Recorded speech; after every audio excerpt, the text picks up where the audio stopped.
Good evening, everyone. My name is Dr. Jasmine Nolan Eccles. We are calling today's meeting on May 6, 2024, 4:30 p.m. for the Charter Commission of the City of St. Louis to order. The first order of business is the approval of the agenda. With a simple left-hand vote, we're going to approve the agenda for today. All commissioners in favor of the existing and current agenda? Aye. Aye. Aye. That is the majority of commissioners. We have approved the agenda as is. The second item on the agenda is the roll call and approval of the April 15th regular meeting. From Secretary Bobo. Thank you.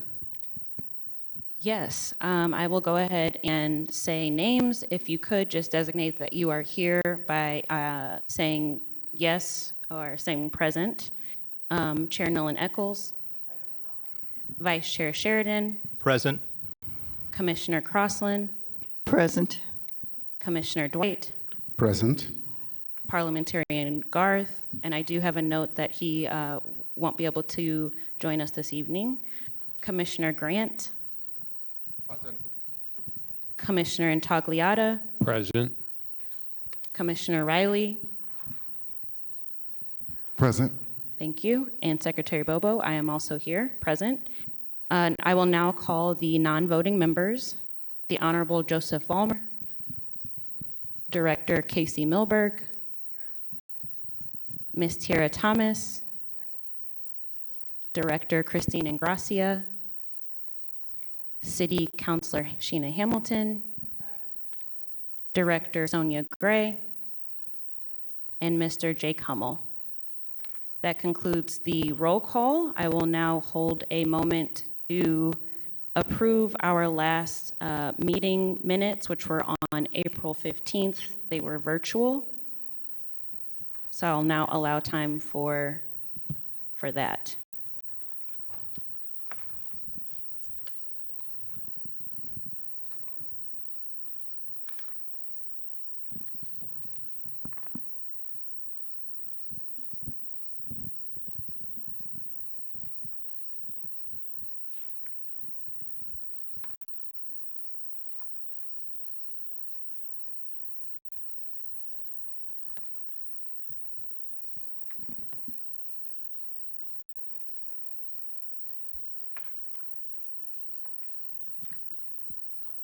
Are there any motions for approval or any discussion?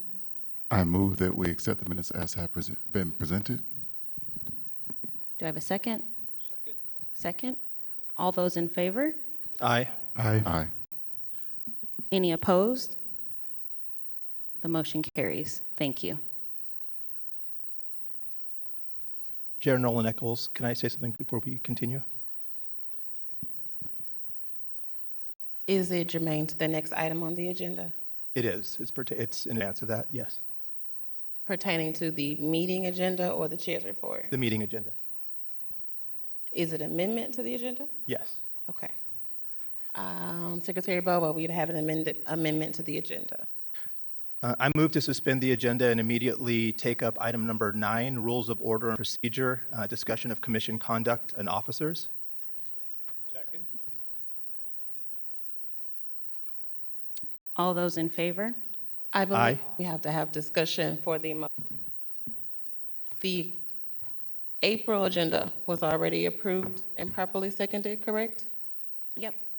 And we moved to accept the April meeting and agenda, the April minutes and agenda, correct? Correct. But we can still have discussion around it. And Okay. I made a motion to suspend the agenda and move item 9 up for discussion now. So we just talked about the minutes. This is about the agenda for today's meeting. That's what we're currently discussing. Okay, so we already approved the agenda for today by a show of hands and a vote, and we approved the April 15 regular meeting minutes prior. So the motion to amend or move the agenda, To suspend the agenda and move to item number 9. yes, so we've already approved the agenda currently. So we wouldn't be able to add a motion to change the agenda that we've already approved. At any point, a member of the commission can move to suspend the agenda and advance an item to a different position on the agenda. as long as it's moved and seconded. So prior to us moving the agenda or adding anything to the agenda or addressing the rules of order and procedure, I recommend that we have our legal advice as is on the agenda currently. So I recommend that we amend the agenda the motion that you just moved to include after we have legal advice. I would like to, request at this point that we move forward with the motion and the second that's here, hearing no other additional amendments to it. I don't have an interest in amending the motion. It has been moved and seconded, though. Okay, all those in favor? Aye. Aye. Aye. All those opposed? Aye. The motion carries. Moving number 9 up, rules of order and procedure, discussion of commission conduct and officers. Oh, Commissioner Sheridan, it's still for me to Yes, my apologies. announce Yes. where we are on the agenda. My apologies. Thank you. So we're moving the rules of order and procedure up to item number 3. After item number 3, we're going into the chair's report and legal advice. I want to make sure that commissioners are aware that we have 2 hearings from individuals from the public related to public advocacy and the city manager and administrator, in which they are here for a 5:30 deadline. So I would like us to keep the time in mind. The time is now 4:42. Rules of order and procedure, moving to agenda item Chair. number 3. Chair, We will, and then quick we will. question for clarity. Chair's report. 5:30 Eastern Standard Time or 5:30 Central Standard Time? I believe they're on New York time. Okay. So the time is now 4:43, so I just want us to be mindful of that. So we are at the rules of order and procedure amendments for all commissioners or any commissioners that have additions to the rules of order and procedure. We will then move from that item to the chair's report and then into a closed session of legal advice. Okay, on the discussion of commission conduct and officers, Chair Nolan Eccles, what was exhibited at the April meeting, the public meeting, was unacceptable.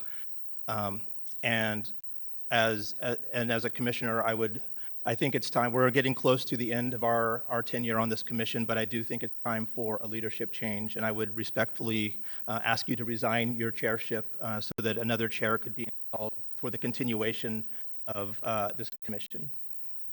I respectfully decline your recommendation due to sunshine law violations and my speaking with the Attorney General regarding those sunshine law violations. Therefore, my recommendation is not to resign as chair of the commission and instead to have legal advice as requested. And until we do so, I do not recommend my removal of chair from the position. It is not in the sunshine law recommendations, and it's also not in our rules of order and procedure. However, the Attorney General and every attorney that I've spoken to date have cited sunshine law violations that I believe need to be recognized and addressed before we update the rules of order and procedure. Any other commissioners have comment? I'm a little bit confused because the issue of our chair is actually part of our rules of order and not part of sunshine and the business of the commission itself. So whether we of choose, order and procedure. excuse me, I'm just finishing this, whether we choose to have one chair versus another, which is simply the question that's before us right now, should not pertain specifically to sunshine. It does. So the rules of order and procedure require all commissioners to be in compliance with the sunshine law, given the fact that commissioners are not in compliance with the sunshine law, and we have legal advice pertaining to those matters. I believe those need to be addressed prior to the issue related to removing a executive member of this commission. Therefore, per my recommendations from the Attorney General and other attorneys, it is in the best interest of this commission to hear the legal advice prior to changing the rules of order and procedure. In that case, I'd like to make a motion to entertain a vote of no confidence for our chair. It has been moved and properly seconded for the vote of no confidence for our chair. All those in favor? Aye. Aye. Aye. All those opposed? Aye.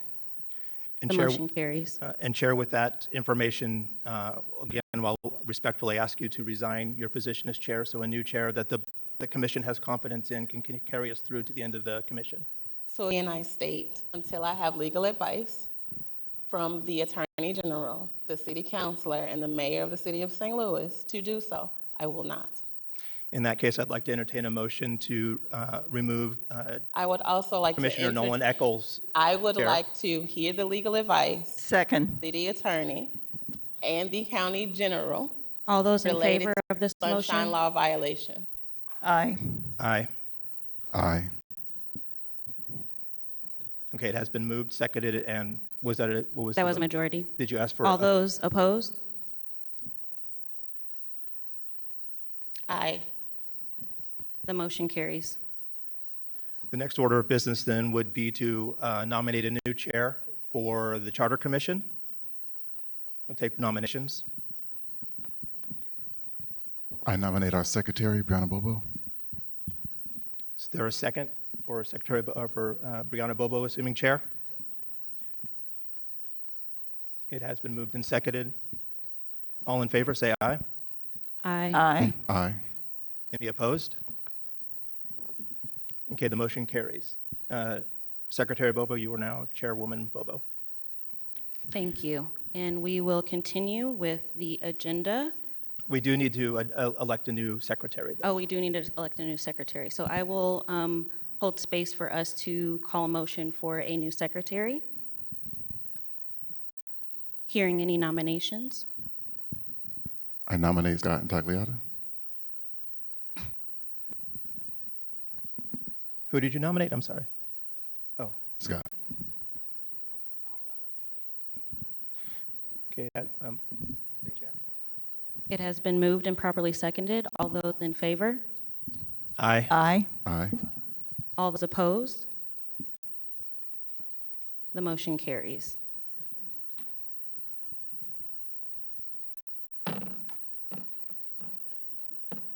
We should be going into the next agenda item. So the next agenda item is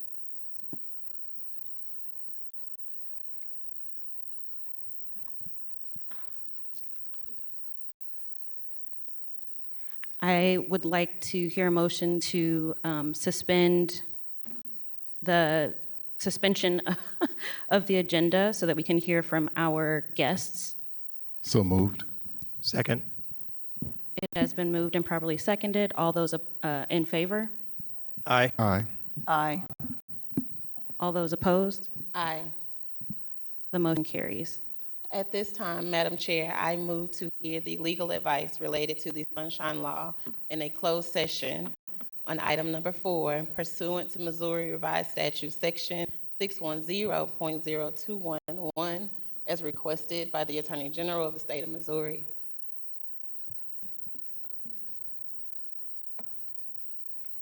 I would like it to be on the record if the commission denies to hear the legal advice pertaining to the state attorney general. And I would like the minutes to reflect. Thank you, Commissioner Nolan Eccles. Moving to agenda item, were there any seconds to that? Okay, the motion dies. So now we will move to the agenda item to hear from our guests, the New York Office of Public Advocate. I believe they're on the line. Good afternoon, peace and blessing, love and light to everyone. Can you hear me? Yes, we can hear you, and now we can see you. Thank you. Awesome, no problem. Thank you. My name is Jamani Williams. I'm the public advocate of the city of New York.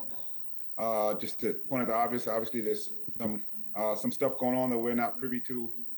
It is just interesting to note that New York City is not the only one going through some internal political stuff. So that is some comfort. I might recommend that we might, in the future, others get invited a little bit after some of the stuff that needs to be taken care of. But we're very honored to be here. I am the fifth public advocate of the city of New York on staff. We don't have my first deputy, Nick Smith, who's out today, but we have my chief of staff, Rance Huff, who's on the call. We have Elizabeth Guzman, my general counsel on the call. I'm just trying to go in order by what I see. Veronica Avis, chief deputy public advocate for policy.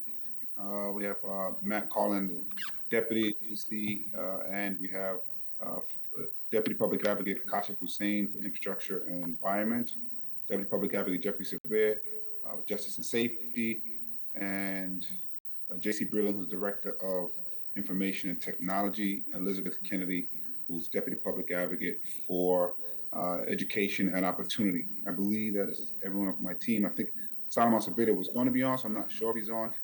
He's the Deputy Public Advocate for Housing and Health. I think we have Seth Cortez, my Director of Executive Operations. So hopefully I got everybody on. So thank you so much for giving us an opportunity to speak. It's very, very heartened to know that folks are thinking about creating a similar position in St. Louis. As mentioned, I'm the fifth public advocate. The first public advocate was Mark Green, who was elected in 1994 after the 1988 Charter Commission. The position changed a little bit again after 2002. I believe there was some questions about the hiring process. The office is completely independent. So there's three citywide elected officials. You have the mayor. Next in line is a public advocate. And then you have the comptroller. It's four citywide elected officials if you count the city council speaker. The speaker is elected, as I'm sure, similar in other cities, elected by the body of the city council themselves. After some charter changes, a lot of the powers that some of the things that the public advocate initially did were to the president and the speaker, and some of the changes happened as they're actually changing what the president of the city council did and gave some to the public advocate, and then some changes happened after. There's 5 charter mandated jobs of the public advocate. One is you get to introduce legislation to the council. So I'm an ex officio council member. I can introduce legislation, but I don't have a vote. I'm basically an ombudsman. That's what most people would describe the position as, and a charter cop, making sure that the charter is, the agencies are doing the job that the charter mandates they do. I vote on the pension board, and I have appointees to things like the City Planning Commission and the Civilian Complaint Review Board over the police department, to name a few. And there's a 6th one that's not in the charter, but I call it the bully pulpit, which just ensures that a citywide office can lift up issues and concerns that may not be lifted up by other folks, and really be a check on city government to make sure they're acting properly. It's pretty amorphous in terms of the structure, and different public advocates have had different focuses. A great example of the previous public advocate, Tish James, who became Attorney General, was very heavily focused on as an attorney. And so this was an office with a lot of attorneys doing a lot of lawsuits on behalf of people of the city. I'm a community organizer by training. And so my office shifted a little bit to a lot of community organizers and community work, moving up and down information to the people of the city. And we do hire our own folks. The city has a hiring process, so it does fall similar under that, but everything else is autonomous. I think there was a question about weakness that we see in the office. The one, if there were changes that we can make from the beginning, we would have an independent budget, which we have now. That, for the most part, we have now. That was a change that happened in the charter, I believe, in 2019. Prior to that, the mayor could slash the budget, and in fact, former Mayor Bloomberg did cut significantly one of the public advocates. Her name was Betsy Gallum, budget, and it was very hampering. But right now, technically speaking, the budget just can't be cut unless there's a fiscal emergency. So budget autonomy is important to making sure there's an independent budget. The other one I would strengthen is having some kind of subpoena power. According to the charter, the agencies have to respond to us when we ask questions. But if they don't, the only recourse is providing lawsuits, and that actually can take some time. So having some kind of subpoena power, some way to make sure that those questions are answered, minus a lawsuit, would probably be helpful as well. The only weak point that I would see, and it's not unique to our office, but especially in our office, depending on who's in the office, the main focus might be, how do I secure the next political job, or whether it's higher office or whether it's something else. But finding some checks to make sure that doesn't happen. Maybe certain offices you can't run from directly after public advocate, or maybe a time frame, a year or two or something, where you can't just jump right in, so folks can really focus on their job. But otherwise, I think it's a really good position to have an elevated elected official at the level of the public advocate that can call out things that need to be called out without the same constraints of trying to run a body like the speaker or the mayor, or who the problem might be the mayor themselves, or someone that may not have the same heft of a citywide office. I feel like that's, I think, a decent summary, and I'm happy to answer any questions that you may have. And I may have to jump soon, but my team is going to stay on to answer any questions folks may have. This time, commissioners, this is a great opportunity for us to dig deeper, seek greater understanding, learn a little bit. So the floor is open to the commission for further dialogue and questions at this time.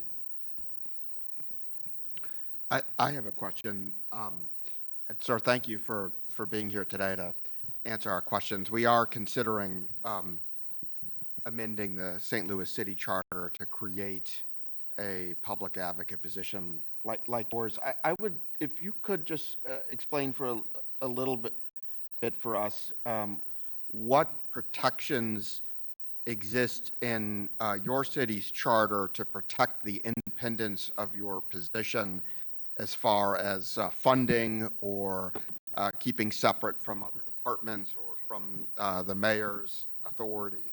If you could just explain that a little to us. Well, the charter is very explicit in the autonomy of the office and the succession of leadership in the city, so that's helpful. Where it had been troubling is the budget. As I mentioned, that was a huge problem as we were coming into office, that the budget can just be cut almost at the whim of the mayor. That's been strengthened, probably not enough, but it's been strengthened in the charter now, so that it's that they can't just cut it unless there's other extenuating economic circumstances, which I think we're going to be getting into some tense discussions in a few months of going into our budget, because it looks like, after COVID, there is some economic situations we have to try to deal with. We're trying to, right now, probably figure out and have difference of opinions what the charter meant by that, but there is some protections there that wasn't there before. And it's very hard to do the job, I think, if you're worried about your budget being cut. Our budget certainly can be beefed up. I think nobody ever comes to a question like this and say they don't need more money, but to put it in perspective, there's 5 borough presidents. We have 5 boroughs, and we have a smaller budget than most of the borough presidents. And so we could use with some beefing up. But I think those protections and the autonomy of the budget is critically important to making sure that the office can do its job. And some of that is baked in the charter. And I think it's really important that it's baked in the charter. What kind of successes or impact have you seen since this office was created in New York? There's been a number of reports that I think have helped lead discussions way back from Mark Green to our office through COVID, through dealing with the pandemic, dealing with public safety and housing, putting forth a lot of ideas that help move the conversation, if not policy, forward. It was very important to me. I have a particular style of how I operate. So I call myself an activist elected official, even when I was in the city council.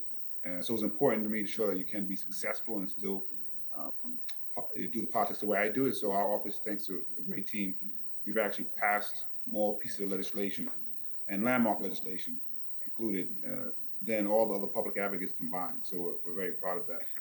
And there's been a number of lawsuits that I think have had a huge impact on the way conversations have gone. We actually had one that helped strengthen the office, I believe, just a couple of years ago. In terms of we had a performer duty to sign off on parts of the budget, and we tried to utilize that to get some changes. And we went to court and strengthened it just a little bit. We can use it a little more strengthening, but it's we've had, I think, some number of successes, not just in our tenure, but previously. And I will say again, having the power of an elected office to put a check on people in the city government that may not be able to be checked otherwise is really, really important. And the appointees that we have on these different commissions and committees, I think add a different voice that may not be there without the office.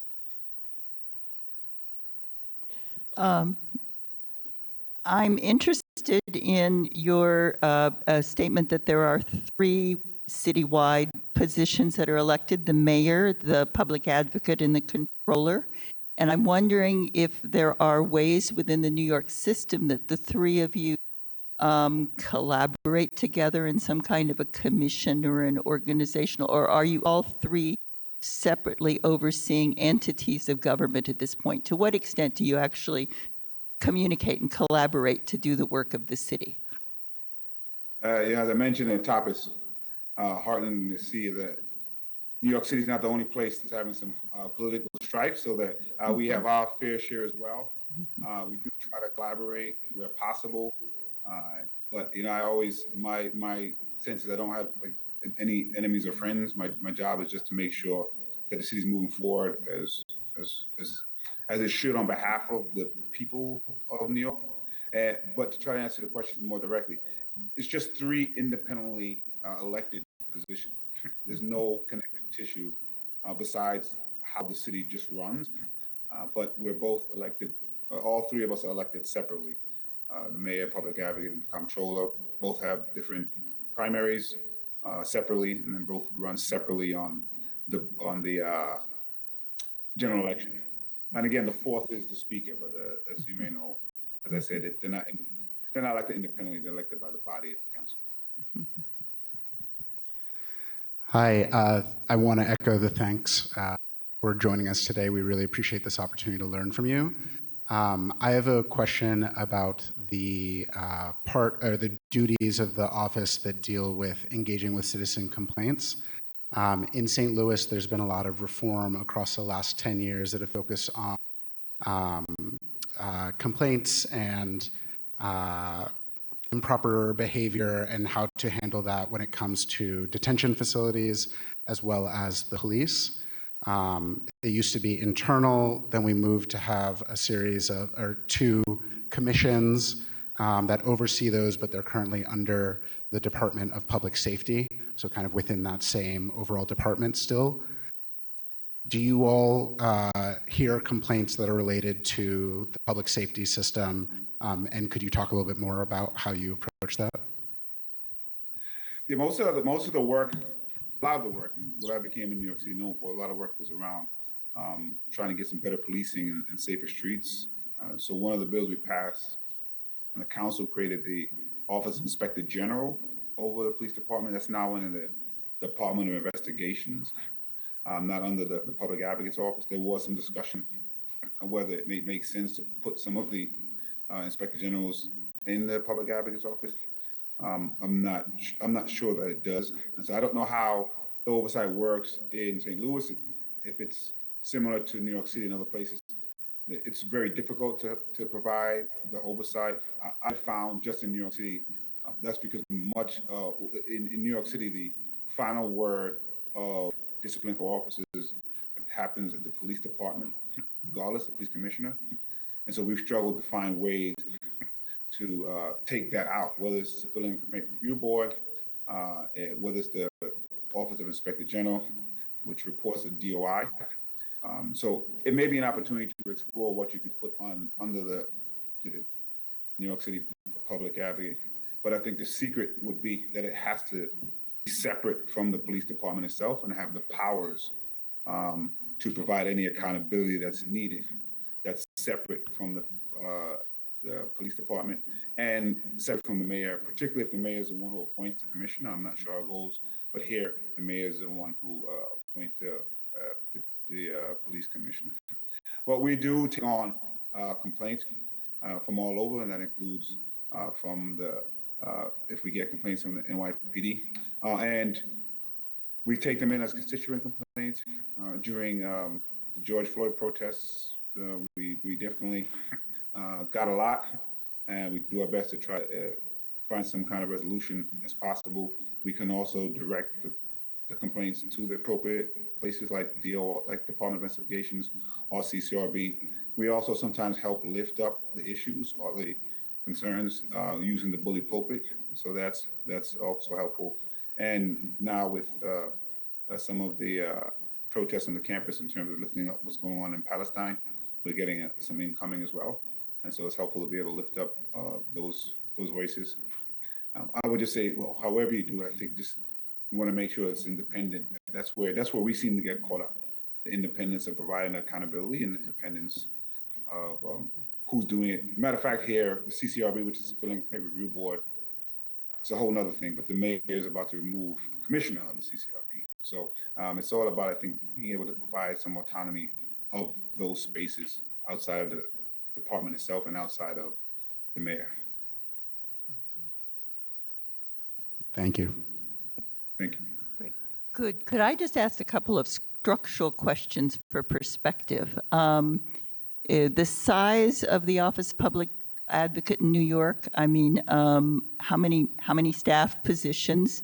What's your annual budget approximately? And I'm gathering from what you said here in terms of the mayor, public advocate, controller council being separate silos, if we want to call them that, within government, that you must have your own personnel hiring system and all of that kind of stuff? Or is there some kind of an umbrella entity for the New York City hiring process? How does all that work? We have roughly 60 staff. Definitely not enough in comparison to the amount of staff that other agencies have. By contrast, the comptroller, I think, has a couple hundred, maybe 300. Our budget is about $5 million, roughly. In contrast, the Brooklyn Borough President office is just up about $6 million. So that should give you some contrast. We're responsible for everything from hiring to HR to setting the policy of the office. So everything is autonomous in that silo. Excuse me, there are some joint things in terms of like when you have issues with the buildings, when you have issues of, managing the budget, I guess not managing the budget, but the Office of Budget Management and Budget is a citywide thing, not necessarily the mayoral thing, but it's a citywide thing. So they kind of administer the money based on the way the budget is. Every citywide elected official has police detail, and so the PD is responsible for all of that. So there are some more, I should say, of coordinating certain resources, but they can't dictate how those resources are used or who you hire or don't hire. Great, thank you so much. And one final question just in that area then. Are you, do your employees participate in any kind of civil service system, or is it simply patronage hiring, or how does that go about in your office structure? I hope it's not too much patronage hiring, but they are, I believe, and DC, correct me if I'm wrong, still would fall under, I guess, the laws of civil servants, but it's all at will hiring from top to bottom. That is going to change as we're going through a unionization process for non-managerial employees, so that will change a little bit. That's happening actually a bunch of different places, including in the including in the city council, which has a couple hundred staff, and I believe in some of our state. They're trying to do some of that in our state government as well. So there's a unionization process that is being pushed by employees, and I actually think it will strengthen some of the things that we're trying to do. Thank you. No problem. I want to piggyback on what Commissioner Carlson just asked and dive into, I know you mentioned around lawsuits. You said that your office is instrumental in lawsuits against the city. So I want to clarify that. Are you suggesting that the city sues itself? Who do you receive your legal advice from, and how does that work internally for the city to sue itself? What does that look like? So there's been a lot of questions around that. So most of the lawsuits that have come, the benefit has come primarily from the lawsuit itself, as opposed to a quote unquote win in the courtroom for the Office of the Public Advocate, specifically for the thing that you just said, is to kind of the city suing itself. And so there's been a lot of tension on how that works in the courts. And so the Office of Public Advocate would try to sue, say, the mayor, for lack of a better term, or the city for what they're doing or a policy they're trying to input. And I think just doing that has helped lift up certain issues and make some changes that might not have happened. But I don't know that the court has answered that exact question that you asked. So it remains to be seen. Even the function of us having to sign signing parts of the budget, which is in the budget. Which is in the charter and was listed as a ministerial, basically saying we have to. And so we kind of challenged that when there was some stuff in the budget that we got a lot of complaints about whether it was correct or not. It wasn't necessarily a win for anybody, but it did confirm that we can't just be forced to do it, even though something that we have to do. So there's a lot of interesting things that still haven't been worked out, but just being able to do it from a citywide position, I think, is helpful to have somebody that's not necessarily tied up with some of the other things that the other bodies may be tied up in. Eli, if you're on, you can feel free to fill in anything there. Is Eli still on? Or Matt? I don't know who's still here. She had to go, but I think you got it. Okay. Did that answer your question? Yes, but just to confirm, so your office has independent legal counsel that's separate from the mayor's office, separate from city council? Absolutely. Matt is my deputy general counsel, and Elizabeth Guzman, who was here at the beginning, is my general counsel. We have a separate everything. So whatever the mayor has, we just have a much smaller version of that. So we have to handle everything, whether we're suing all of our HR complaints, all of our EEO complaints, all those things are separate and housed within the Office of the Public Advocate. Thank you. Even we have vehicles, whether it's for the detail, or we have maybe one or two for staff to get around. That all comes out of our budget.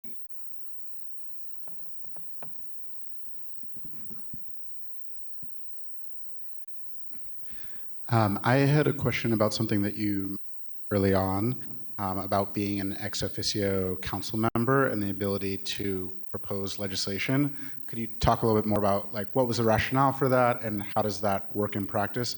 I think you said maybe there were some wins that came from that ability. Yeah, we have the ability to introduce legislation, and I think we've used that pretty successfully. Veronica, I don't know what we're up to. I think I'm up to about 80 bills or something, but I think in the public advocate's office, is it 20 something? Do you remember? Veronica? Sorry, I think we're at 21 pieces of legislation passed. Thank you.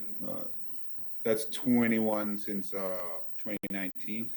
So again, I don't know if and Matt, you can jump in. I don't know if I know what the logic was, but I know that they were both charter divisions kind of splitting what the charge was of the president of the council and giving some duties of that to the public advocate. One of those was presiding over the city council, which was given back to the now speaker of the city council. And the public advocate used to preside based on the rules of the council, which says the speaker can designate someone. I'm not the biggest fan of doing things that I don't have particular power on, so I didn't do that much of that. The speaker, even if whoever's presiding, speaker runs the body. And so I just pulled back from that, and now the majority leader of the council is the one that presides over that. But some of the, I guess, vestiges of that was just being an ex officio council member. So there's 51 council members. I'm technically the 52nd as ex officio. I think it is helpful, particularly on issues that are being brought up in hearings, so I can go in, ask questions, give some opening statements, try to set some context as much as possible. But we have been able to introduce legislation and get a lot of them passing. So I think it is a good tool to have. I'll just add as the public advocate mentioned, the position used to be president of the city council. Actually, it goes back to the board of aldermen. The position actually is more than 150 years old. The position was always elected citywide and was always a member of the council, and always presided over the council until 2002. And also the public advocate is first in line to become mayor if something happens to the mayor, and the president of the board of aldermen, going all those years, has always been first in line to become mayor if something happens to the mayor. But the legislative powers are something that have been part of the position from the beginning. I have a question, please. Good evening. My name is Sonia Gray, and I'm the Director of Personnel for the City of St. Louis, and I serve as an ex officio member of the commission. I'd like to understand a little bit better within your group, are there any other outlined functions that fall within your scope of responsibility or authority outside of the advocacy piece that you provide? So just to recall from the beginning, we have 5 charter mandated duties. One is you get to introduce legislation. One, you're an official ombudsman to help take some of the complaints that are going on. The third is a charter cop, making sure that the agencies are doing their charter mandated duties. You get to appoint people to commissions, like the Civilian Complaint Review Board over the police department and the City Planning Commission. That's just to name 2 of several, actually, a bunch. And I think I said you get a vote on the pension board. So those are all charter mandated. The charter cop one, I think there's additional funding that can help us do that job a little bit better. The one thing I think would be most helpful is if the if the office had some kind of subpoena power, some ability to get the information that we, as I mentioned earlier, the charter mandates that agencies have to respond to our questions with information. But if they don't, our only recourse is, again, to sue, which is very time consuming. So finding a way to force that information without suing would be helpful. I mean, there is one thing outside, which is called COPIC. It basically has to do with public information, and we're supposed to put together a grouping of all the public information folks in the city. That has actually not been done. And I mean, the meetings have occurred, but it hasn't had much meaning. That was a piece that has never been funded since the beginning. So there is no public advocate that has actually done it. And I think JC had to jump, who is our tech director, is in the process of trying to see what we can do with the minimal funds that we have to try to get our COPIC up and running. But those are kind of the charter mandated besides the advocacy. Okay, thank you with that. And just one additional question. It sounded like to me that you have your own HR department that falls within your group.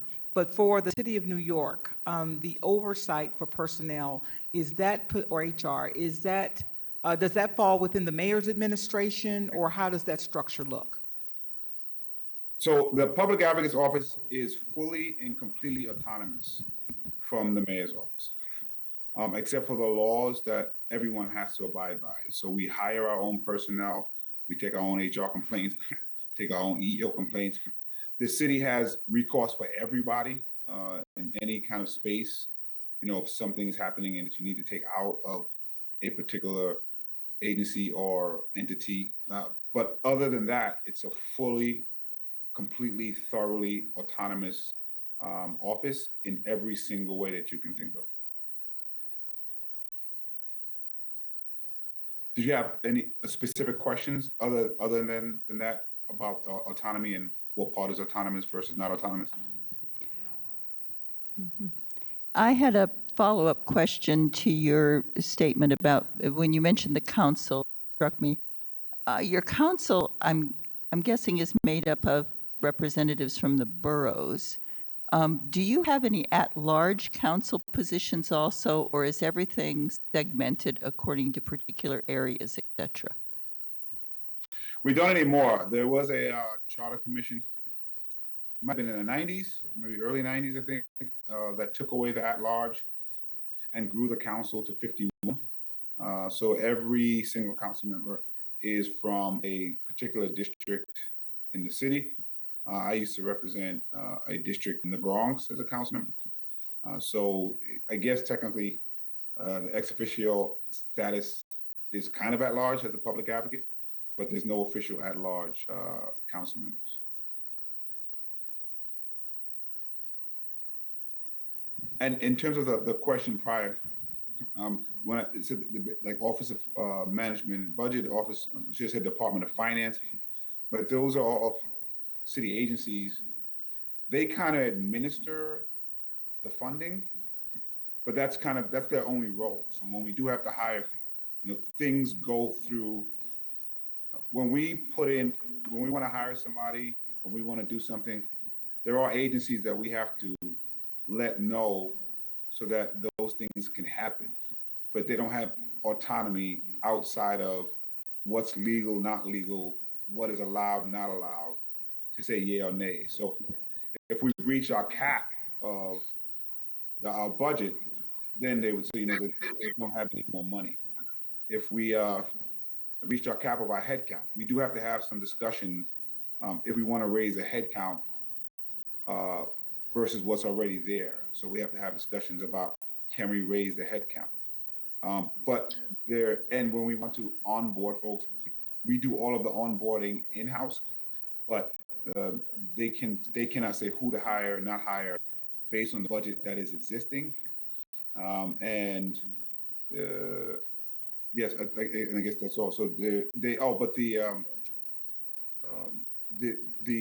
health insurance and things of that nature does come from the city. So we just pay the salaries. We don't cover the other things that come with hiring civil servants like the health insurance. Mr. Public Advocate, how are you on time? I think I can do another 5 minutes. Thank you. And then have to jump. And I don't know how long, you know, this part of the agenda is, but my folks can stay on for a little bit if there's additional questions. Sure. I have another question. So in your capacity or part of your duties to review the operations of city agencies or to investigate complaints filed by a citizen, does your office have, when I look at section 24 of your charter, I see that you have this access to public records. Do you have the ability to compel production of records from another city agency in an attempt to resolve the dispute? And how do you get those records if you need them? So again, as I mentioned, there were two spaces that I always thought could strengthen the office when I got it. One was an independent budget, and two was an ability to subpoena or otherwise strengthen our ability to compel. We basically got one. I mean, there's some things we want to tinker with, but we now technically have an independent budget, which the office should have from the beginning. The second is the one you're speaking about. So they have to respond and give us the records, give us information that we're talking about. But if they don't, we have to sue them. And based on our budget and size, that can become pretty cumbersome. So the next charter revision that occurs, we pushed in 2019 for the charter revision to focus on the independent budget. And they did, which we're thankful. The next charter revision that will come, I really try to push to have some additional power to compel or subpoena the records if we're not getting them. So that's the one space that I think can be strengthened, even though we have the power to do it, to actually get it to be done. Sometimes it's difficult. And as a subject matter or time gets a bit more tense, say between myself and mayor or myself and a particular agency, the ability to get that information gets a little more difficult. I have a question. Is there any procedure or process that you all follow related to internal staff and employees that either need representation or have committed said crimes that require representation, sorry? Are you talking about something that was done outside of the office or internal in the office? One or the other, or both. Yeah, that stuff is always very interesting. But we have our own internal HR processes and our own internal EEO processes, always finding the best ways to get those to happen seamlessly. And so we provide all that information to staff so they can avail themselves of it. If folks, are not, as with any agency or entity, mayor, city council, comptroller, there's ways that you can go outside and go to the actual agency that handles these type of complaints if the way you felt, if it wasn't handled properly inside of an entity. So that always exists. In terms of something that happens outside of the office, my guess, and we haven't had to deal with any of that, and I think none of the 5 public advocates had. If I had to guess, whatever rules exist for protecting a civil servant doing their job would apply to that person. And that would not come from our budget. That would come from whatever agency, whatever the rules say, a different pot of money to help provide legal representation if whatever is being charged happened during an official work incident. And Matt, you can correct me or put anything else in there that needs to be put in. Yeah, we haven't dealt with that specifically, but that sounds right to me. Thank you. Can I ask a very oversimplified question? What branch of government do you consider yourself? Oh, we consider ourselves one of the executives. Got it. Thank you. Just a kind of a follow-up to the earlier conversation. Does your office oversee audit also? Do you have audit capacity within your office, or is that within the controller's office? And if there is, in fact, an issue having to do with the Office of Public Advocate, who audits you? Most of the audits come through the comptroller's office. We issue reports that does have audit type reporting in it. So we do get information from agencies. We do review things that happen. We put out some pandemic audits, some transportation. Transportation based on disability access for our MTA, Metropolitan Transportation Association. How the process of the pandemic worked through for particularly around education, Department of Education. And so we use information publicly available, and we also use information from questions that we ask the agencies. So in that regard, we do auditing and issue reports, and we can send you our link. Actually, if someone can put a link to the Public Advocate's office here, that will be great. And we have all of our reports there. I think most of our bills, I think we're still updating. It also has a history of the public advocate. And actually, we just put in recently, which is the all previous public advocates. So you can see what they've done. Who audits the public advocate? I don't know officially who audits us, but we do have reviews in terms of how our EEO processes are going, and things of that nature. That's who audits all of the agencies, all of the entities. I guess you would go to what agency handles whatever issue you think occurred. If there was some bias or discrimination, you can go to the Human Rights Department. I guess it would depend on what it is you're trying to find out happened. We do have to issue a report of what the office has done every year to the city council. And so that might be part of what you're getting at, some of the oversight of the office itself. And the controller audits us. Oh, yes, the controller audits us as well.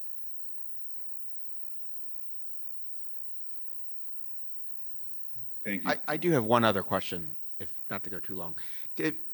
Just having now served in your position for a while, do you think that there are some deficiencies in your authority or power that you wish you had that would make your position more effective? Since we now have an independent budget, I think that's better. Increasing the budget, I think, is always helpful. I know it's something that everyone says. Again, the one thing I think will be the most helpful is getting the subpoena power or the ability to compel the information outside of a simple lawsuit. I think would strengthen this a lot more. And as I mentioned, finding a way to make sure that all of us public advocates stay focused on the job. So I think a lot of us are, this is used sometimes. No, I think there's a lot of focus sometimes on the next position. And so if there was a way to either say you can't run for this particular position right after, or a time frame of which you have to wait before you run, maybe helpful in just keeping folks focused on the job at hand. But I do think otherwise it's an important position to have. I'm very grateful that there are folks thinking about it. I think we spoke to another city last year about it. There's only two that I'm aware of. One is in Maine, I believe. A public advocate handles actually slightly differently, and us. I think there's a public advocate in Australia, but it's a totally different thing. Can you define for us specifically, public advocate, who do you represent, and who does your office or your team support directly? We definitely represent the people of the city of New York, and making sure that government and policies and procedures are best helping the city of New York or the people of the city of New York, as opposed to the elected officials or we just want to make sure that whatever policies, procedures, laws that were put in place really help and benefit New York City as a whole, and that we review those on a regular basis so that we can learn from any errors that were made previously. I think, unfortunately, I have to jump. So I'm happy if there's any one last question or so, and I can jump and some members of the team can stay on if necessary. Well, thank you for your time. Thank you so much for your time. Thank you, sharing your everybody. Good luck. insights. Thank you. Thank you. I hope Thank you you. move forward with it. Peace and blessings. Thank you. Love and light.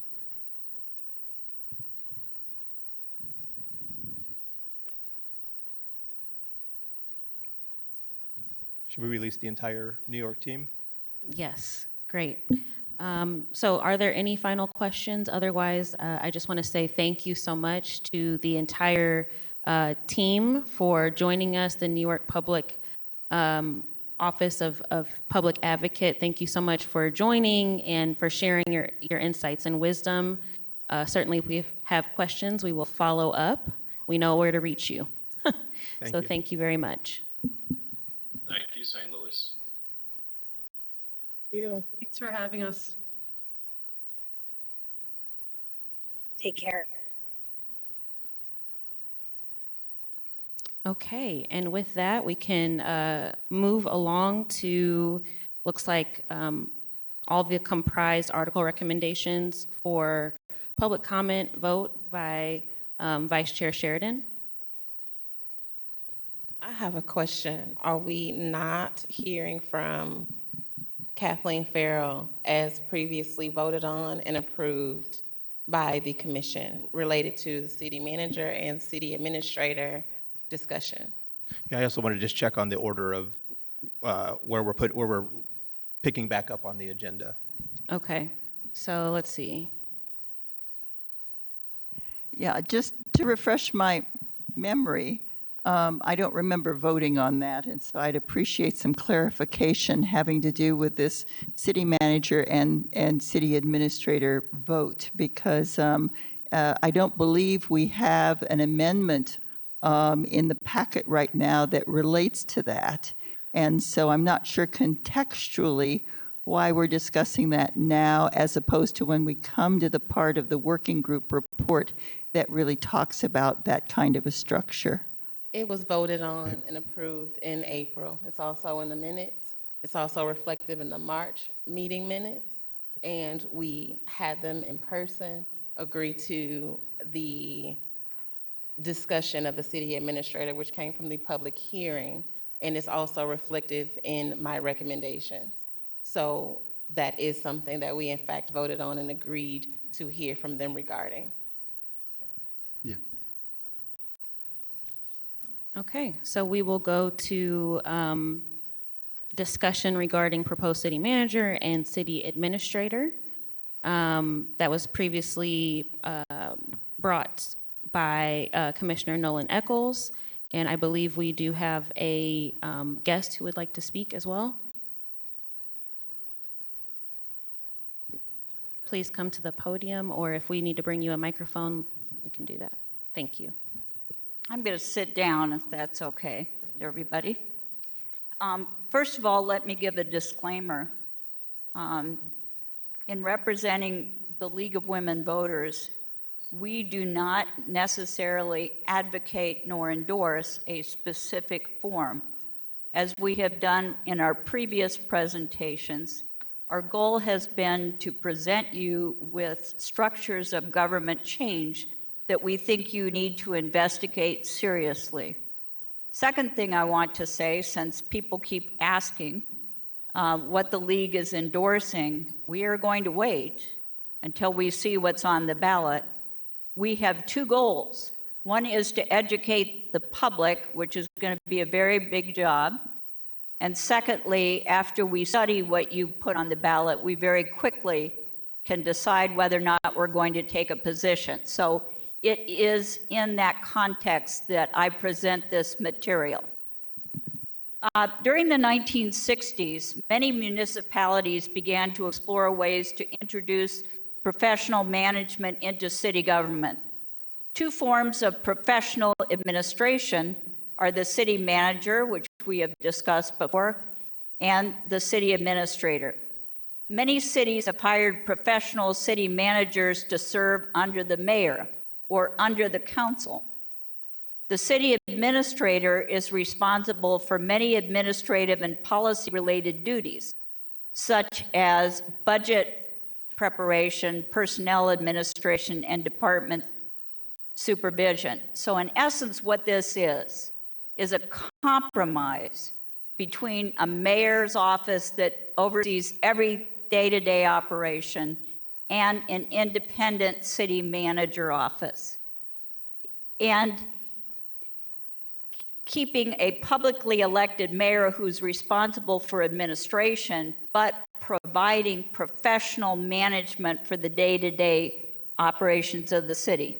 In theory, this frees the mayor from the need to attend to administrative details and allows the mayor to focus greater attention on political leadership and on policy development. Although some adopted the city manager form in Missouri, particularly Kansas City, Springfield, and Columbia all have city managers. Now note that of the 4 largest cities in Missouri, we are the only one that has not. But many cities in Missouri, 135 to be exact, have put into place some type of city administration. Two reasons contributed to this trend. City operations have become quite complex and require professionals. Elected officials lack expertise and time to do so. Secondly, there is bias against the council-manager plan in some communities. If the city administrator form of government is installed by charter, it would most directly affect the Charter Section 7, which outlines the office of mayor. It would also affect other sections of the charter by making all departments accountable to the city administrator per the two options, which also could be employed by ordinance as discussed below. The city administrator form of government can also be adopted by ordinance, and many cities have done this. It is employed by the city council, and we're hoping that you'll change that language, with the approval of the mayor. The city administrator serves at the pleasure of the governing body. Now, this is very important because it assumes a change here, which is agreement and working together between the office of the mayor and the city council or the board of alderpersons. Two types of ordinances can be used to accomplish this change. One, in which all officers and employees, not elected officials, may be hired and dismissed by the city administrator, okay? One in which, so that's the first option. The second one is one in which the mayor retains the power to hire and dismiss. Including in our metropolitan area, there are various examples of each of these forms. Indianapolis, which is both a county and a city, and I looked into that because it's similar to us in that regard, has a deputy mayor, but it is not appointed by the mayor. It goes through the regular hiring process and is agreed to by both the mayor and the city council with city administrator credentials. And I underscore this because this is a profession, like being a physician or being a lawyer. There is an education, there is a credentialing, and there are professional organizations which set standards for this kind of employee. It has a deputy mayor, they're calling it that, and that is because of political disputes within Indianapolis, as you might well imagine. Just for you to know, I'm a language woman, and I know sometimes what this language means, and that was important in that case. But city and county structures and duties are kept separate. So that's something to think about when you talked about this earlier in your process. Milwaukee, so I was looking for cities that sort of looked like us, has a Department of Administration, which is separate and semi-autonomous, meaning that it reports to both the office of the mayor and the city council, okay? Which manages the day-to-day affairs of the city. The Department of Administration is responsible for many of the centralized functions of the city. It is known for providing cost-efficient quality city services and developing and recommending fiscal policy that has enabled Milwaukee to thrive, and it received a number of awards for that. So I'm trying to give you some examples of something that looks like us but has succeeded.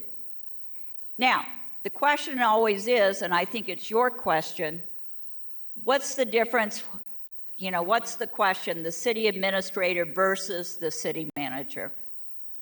City managers, and there is overwhelming evidence to support this, are more apolitical, more innovative, and independent of elected officials. They also can provide important continuity as elected administrations change. Lots of times city managers don't. Departments face more accountability when they report directly to a city manager, but accountability is better with a city administrator than a system in which employees and departments only are answerable to the mayor.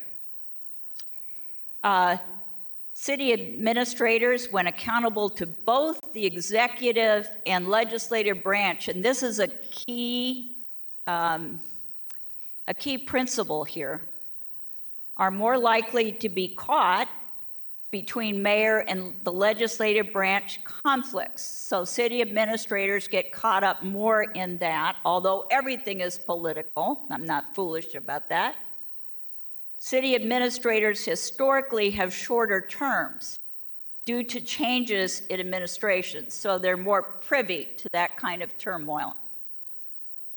Examples: Oklahoma City, Cleveland, Las Vegas, Washington, D.C., and other large cities have city administrators, although many large cities have city managers. Professional administration is seen as superior by overwhelming evidence to mayoral oversight of city departments in terms of efficiency, performance, and the quality of city services. Now, I have a number of sources for this, but my biggest sources are the National City League, which you've already worked with, the Missouri Municipal League. And then I did a little bit more research to look at the other 3 large cities in our state, which are Springfield, Columbia, and Kansas City. And I did a comprehensive newspaper search of those cities to find out what was being reported about the quality of the delivery of public services, because I thought that was important. And guess what? They deliver services better than we do. And I think that if you look at surveys of their citizens, they are more, the Kansas City Police Department, which is a whole nother thing being under state control, is an exception to this. But if you look at the delivery of day-to-day public services, the citizens of those 3 other Missouri large cities are being served much better. I think that the city administrator we are offering is something you need to seriously consider, because given the political context that you face, it is, more professional management is better than none. And this is an option that other cities facing political problems and turmoil and context have gone to try to implement that. I hope that this is helpful to you. I have a lot more material, and I'd be happy to share that with you, but I wanted this to be, give you enough. Kathleen, thank you so much for that. A couple of points. I know you said you're not, the league's not endorsing anything yet, but it almost sounds like you're endorsing the name to city council versus alders. Just a note on that. I did that sort of as a joke, but I think I probably shouldn't have said that. That's quite all right. We're not holding you. Yeah. The league does believe in efficient and quality delivery of services by government. That is a principle that we believe in, and that will guide our study of what you all specifically put forward. Just a couple of points. So the city I moved from in California, Fresno, California, had a city manager system. Fresno does, yeah. And I remember at one point I had emailed the city council, the council president, and asked for job descriptions for city council members and the mayor. And lo and behold, they don't exist, because that's not a professional, quote unquote, professional job where you can get specific skills required for it. However, there is a very specific job description for a city manager and a city administrator. And so I do understand the professionalism of that role. One of the questions I have, though, and we see this with school superintendents, we see this with media personnel, and we sometimes see this, I would imagine, with city managers and city administrators, and that is the risk of somebody moving to a larger city because it's a larger market. So the average tenure of a school superintendent is about 3.5 years.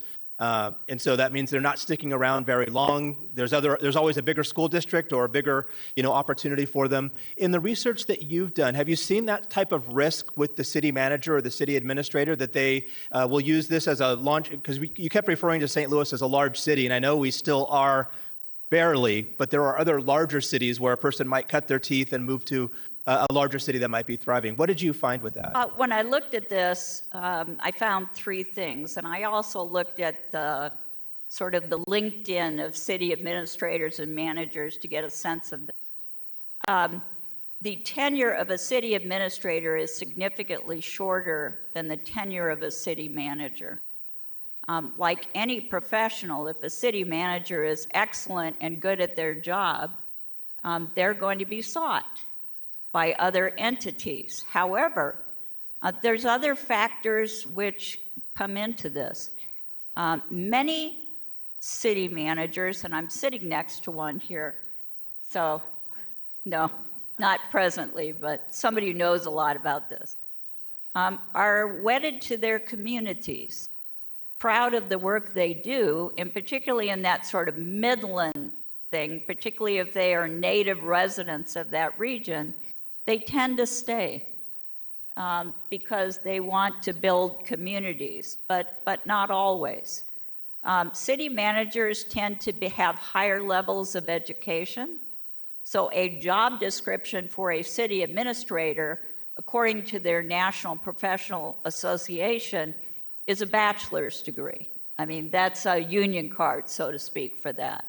Most city managers have more extensive education and experience before taking on that job. Am I right about that? Yeah. Nancy, do you want to say anything? My name is Nancy Thompson. I just want to add one little thing to this. Whether a city manager stays depends in part on whether the city system responds. In other words, a good city manager will get the heck out of Dodge if his or her recommendations are never followed and not paid attention to. So part of this is a dance between the professionalism of the city manager, but also is the system receptive actually to becoming better, or does the system want to stay as it has been? I have a question to that point.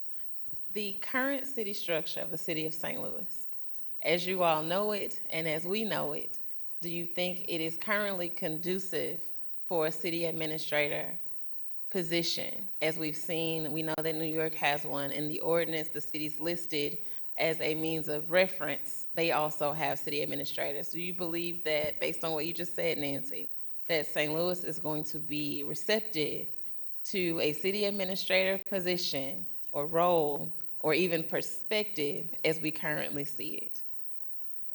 Kathleen's passing the microphone to me, you see. Well, okay, what I would predict is that a lot of elements of the city will not be too happy at first, whether it's a city administrator or a city manager. Same difference, probably, in terms of that. However, after they live with it a while, I think they would see the advantages. I mean, as a former department head, which is where I have been, not as a city manager, but as a department head in some governments, it's really nice, actually, to have another professional as your boss and have a person to go to. So one thing that I noticed when we were recently in the mayor's office for an event, the mayor's office, outer office, while large, did not have a lineup of department heads waiting to talk to the mayor to get advice for how they should do their job. When you go to a city manager's office, often there's 2 or 3 people ahead of you who want to actually talk over their problems, their issues, their lack of knowledge or whatever. So I think that in a relatively short time, there would be good acceptance of either, providing, of course, that the person isn't terminated because they're incompetent, whatever. I mean, some of that would happen as well, I think, in St. Louis, just to be very opinionated, okay? The other things, and many times you all have said that you can't consider one piece of the charter without everything else. There'd have to be a lot of changes.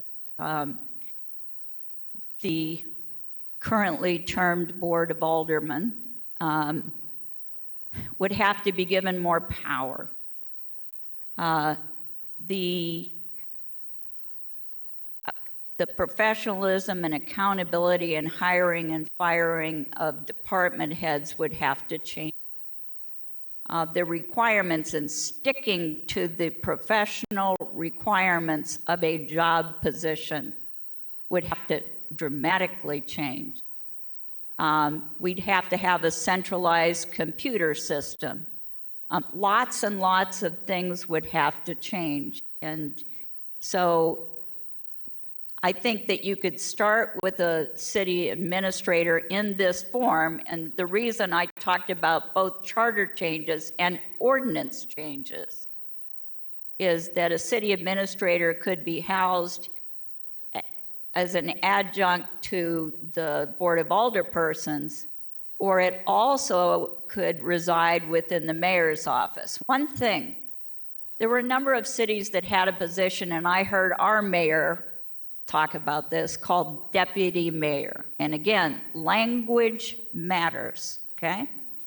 And most people who are experts in this field cautioned against that kind of job title, saying that it was political, suspect to ordinary citizens, clearly lined up as directly and only responsible to the mayor. So I simply wanted to say that, although you do see deputy mayors' jobs and responsibilities that look like a city administrator in some structures.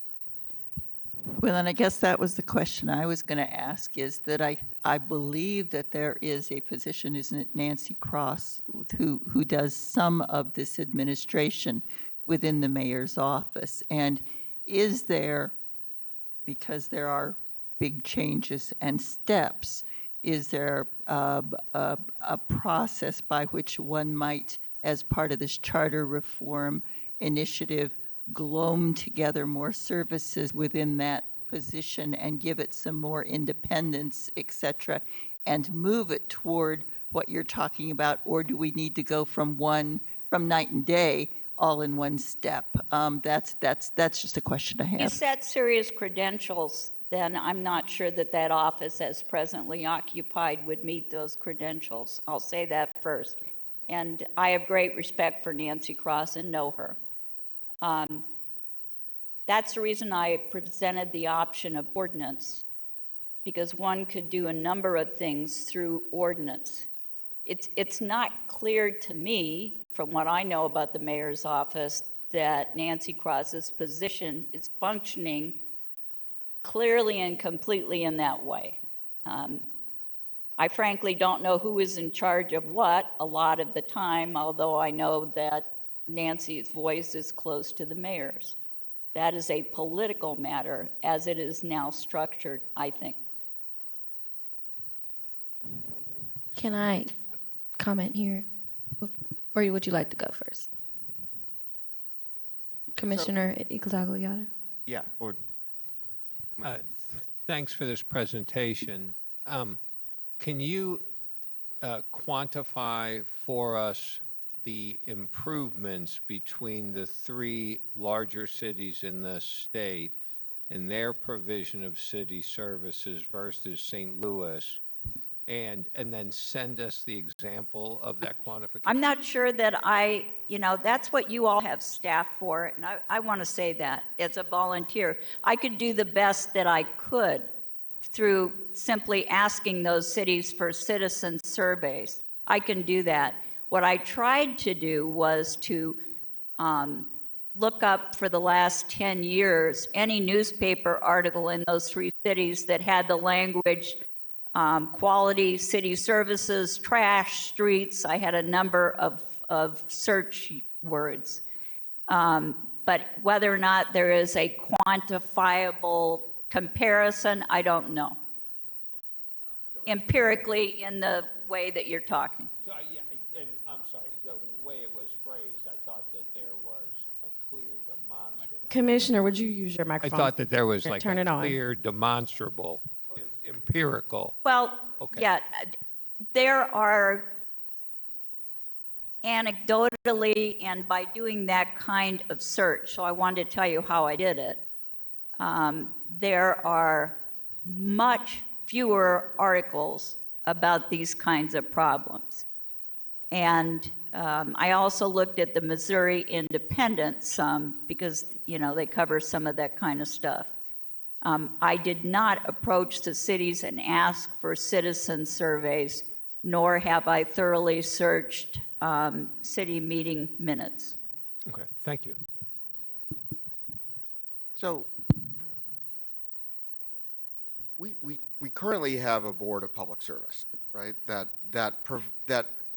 really is responsible for a substantial portion of the provision of services of the city that citizens use on a day-to-day basis. I mean, there are other parts of the city councilor's office, but really the Board of Public Service is providing many of these services. So what I'm trying to grasp is why the city administrator position is somehow going to improve or alter the performance of the Board of Public Service. Or why don't we just have, or is that just an issue of like, we need to have a better Board of Public Service? I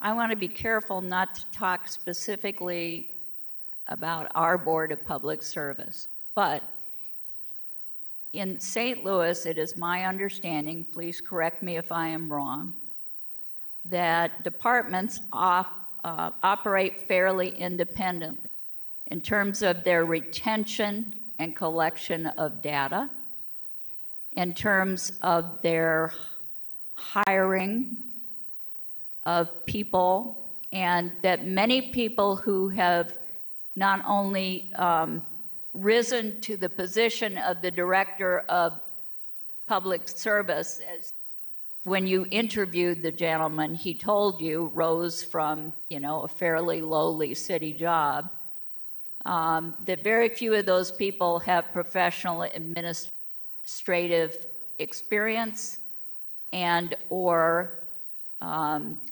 really education. Centralization is important. A point of accountability is important. Like I said, the separate data systems in this city, which are atrocious if you ever tried to engage them, would not happen under a city administrator. A city administrator would be directly accountable to both the legislative body and the executive body, and they have a better track record. If I just had a hip replacement, I didn't go to a family physician because I liked their bedside manner in order to get that done. It is not true. It is not true that amateurs should run modern, complicated, sophisticated cities. It's not true. You need administrators. And I think that we could all point to problems with the delivery of services in this city. I watched the interview with the head, who said everything was fine and nothing really needed to be changed. I don't believe that that is true. And I think that if you take it upon yourselves to contact the other 3 cities, it's only 3, they're pretty easy to get to, and talk to them about this, they will tell you that. We have a lot of problems delivering services in this city. That is not in dispute. Thank you. Just for this. Before Ms. Thomas asks the question. Yes, Thomas absolutely. goes. I need to put Director Gray on the spot for a second if I can. So this question of qualifications is I'm new to St. Louis, pardon me. Is this true in terms of qualifications for various positions and how those are set? Can we just understand how qualifications are set for the various roles we're discussing here? I'm just a little confused. So the Department of Personnel, we do not have jurisdiction or authority over the level of positions that Nancy is speaking to. Those positions, the job descriptions are developed by the administration. The recruiting process, the interviewing process, the selection process is handled by the administration because those positions are not considered to be civil service. They are appointed positions, and therefore that is the way that they are handled. Thank you. And I will recognize Ms. Tiara Thomas as our final question and comment, and then we will move forward with the agenda.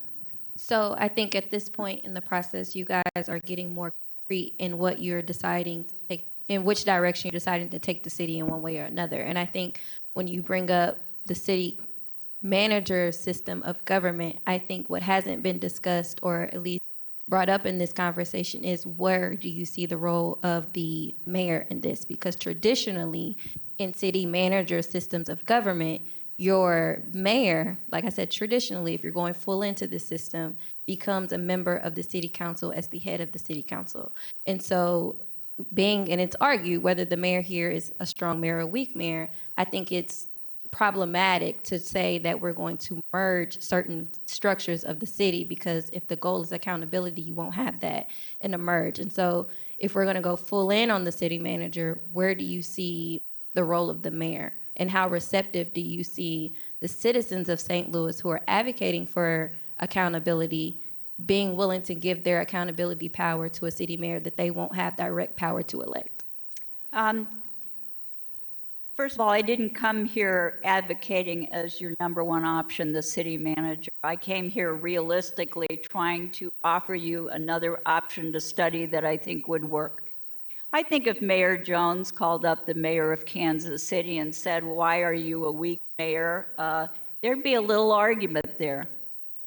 And there are various forms of this. Sometimes mayors are part of the council and have a city administrator or a manager. Sometimes they're not.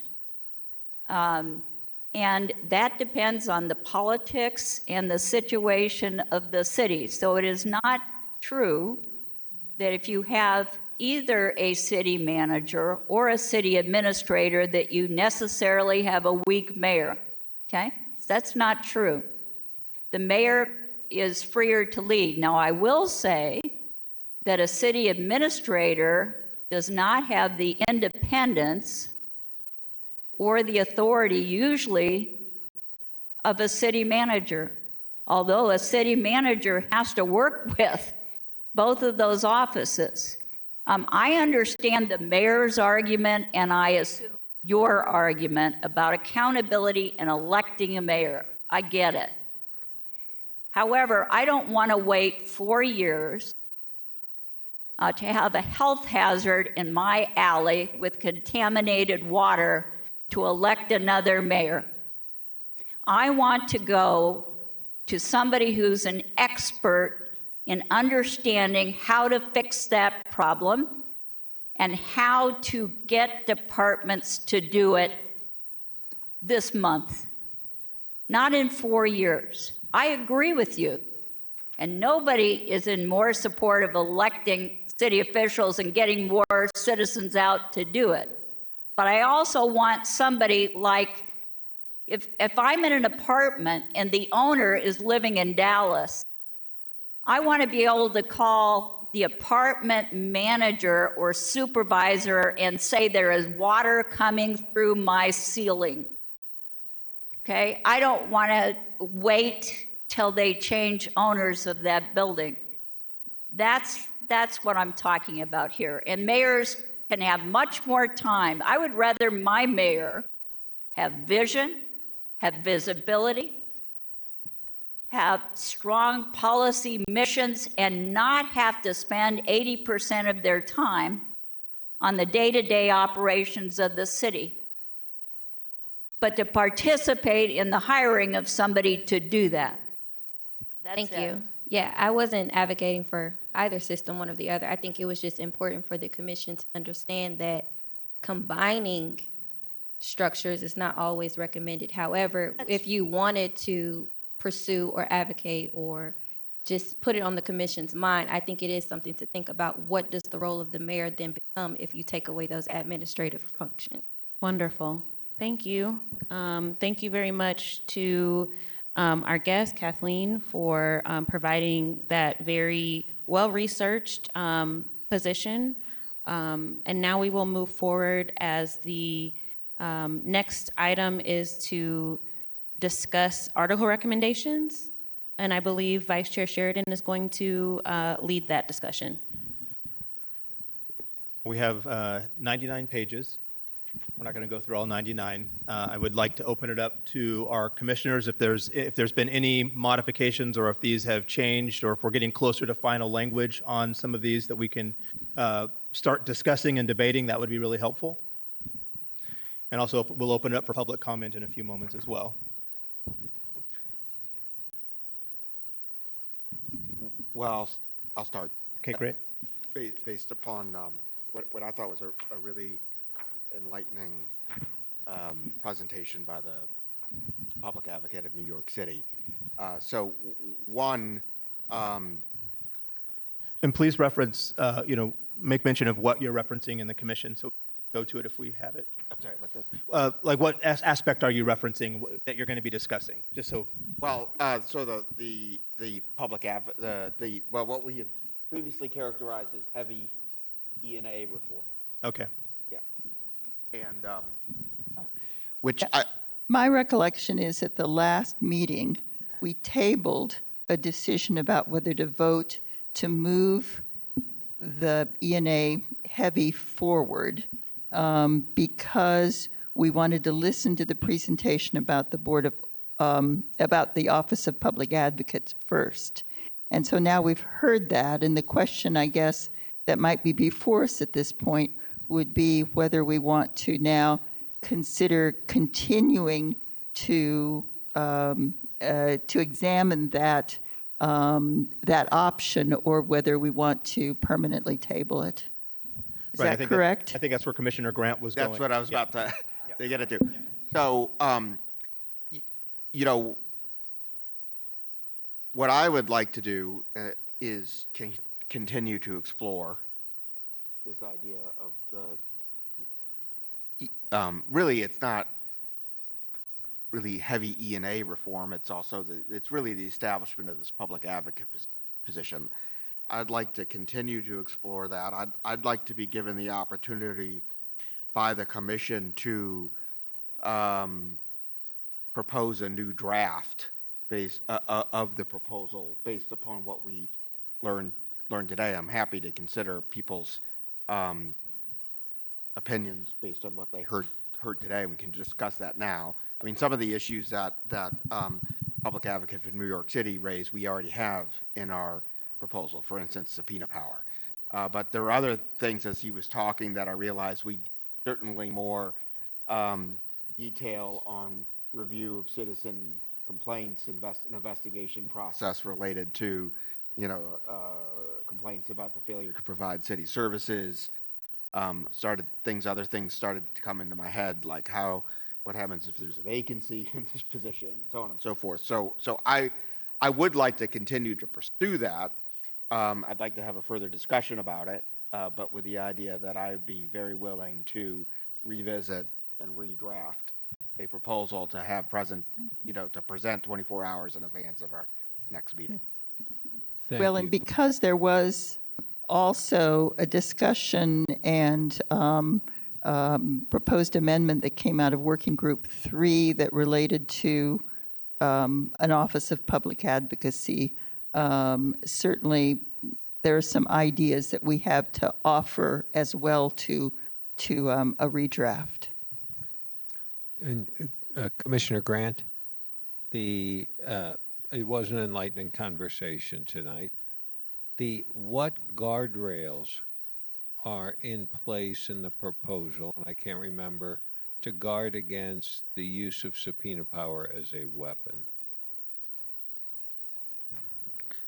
Well, there is the ability, we have written into the proposal the power to subpoena documents.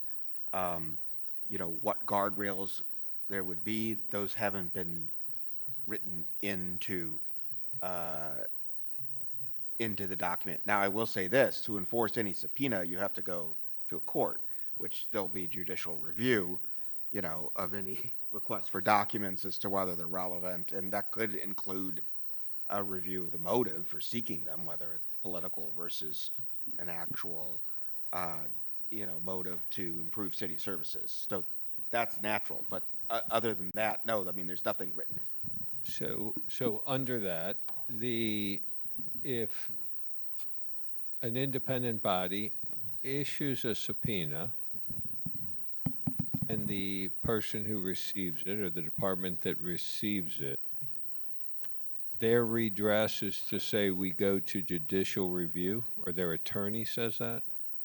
Well, so one of the things I was thinking about already is who traditionally has the authority to enforce a subpoena for the city?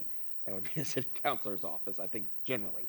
So we've got to figure that out, like Right. who's going to do it. And of course, you have one agency of the city subpoenaing another. I mean, that's done. I think we do have to explore that. But it seems to me, based on what, that's a very important power. Right. It is an extremely important power. And what I would say is that oftentimes the threat to reputation in a subpoena, even if it is rescinded later by a higher authority, has already been done by and large. And it's much tougher to retract the damage to reputation. So it just seems that, and he was very clear, the public advocate in New York, that the ability to further compel people would help them, and you can understand that. But having some high standards written into it, I think would make a big difference. One of the things that sorry, go ahead. I was just going to ask a point. Does the State Office of Auditor have subpoena power? I wonder if that's a model we could look to. I'm sorry, the who? The State Auditor. Nicole Galloway. I don't know. I'm not, I mean, I don't. I'm just wondering, as we do further research on this question, I wonder if models we It would be something interesting to learn, right? I mean, the Board of Aldermen, I believe, has subpoena power in some cases. I think the city councilor's office would enforce that subpoena. I don't know, maybe.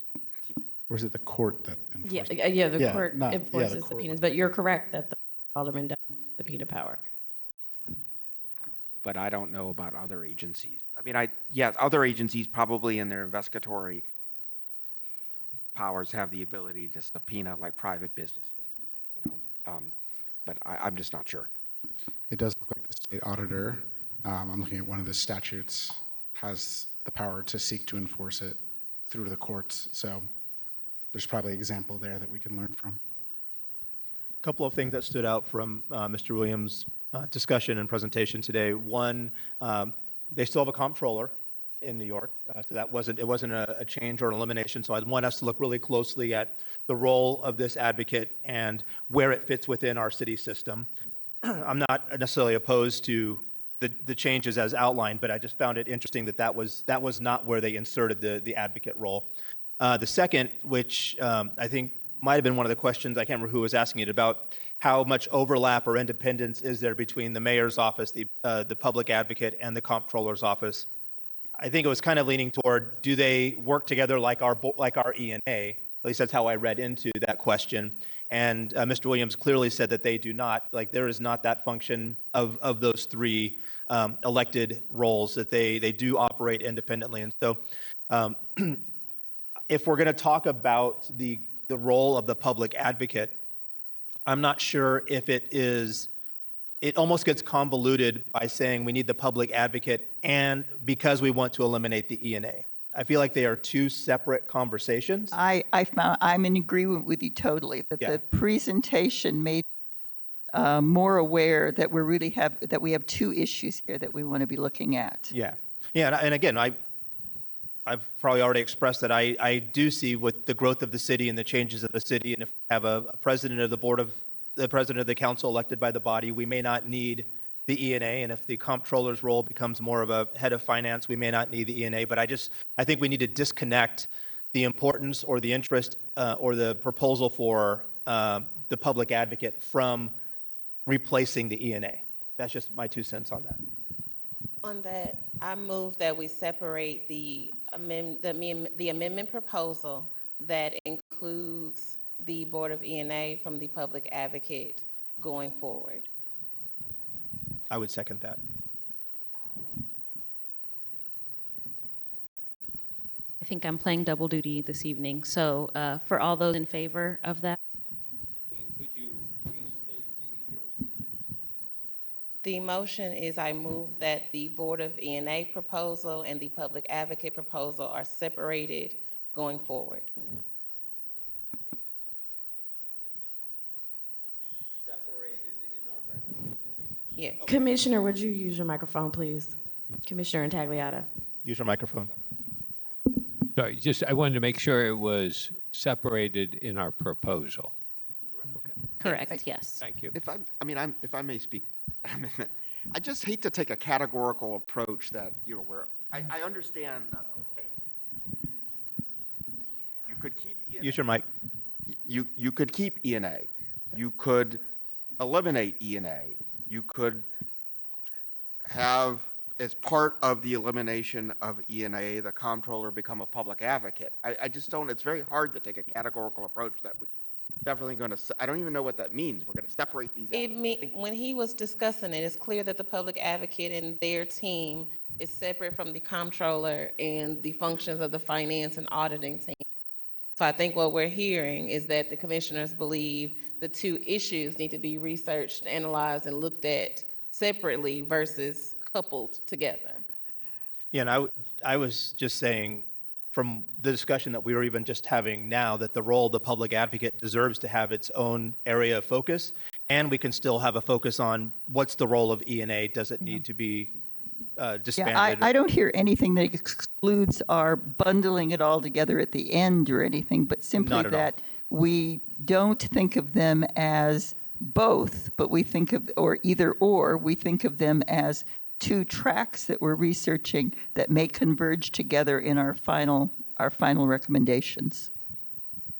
Yeah, because as it reads right now, it seems like we are, the amendment is to create a public advocate, therefore also disbanding the E&A and changing the comptroller's role. And I think they are just maybe just two separate conversations, two separate amendments.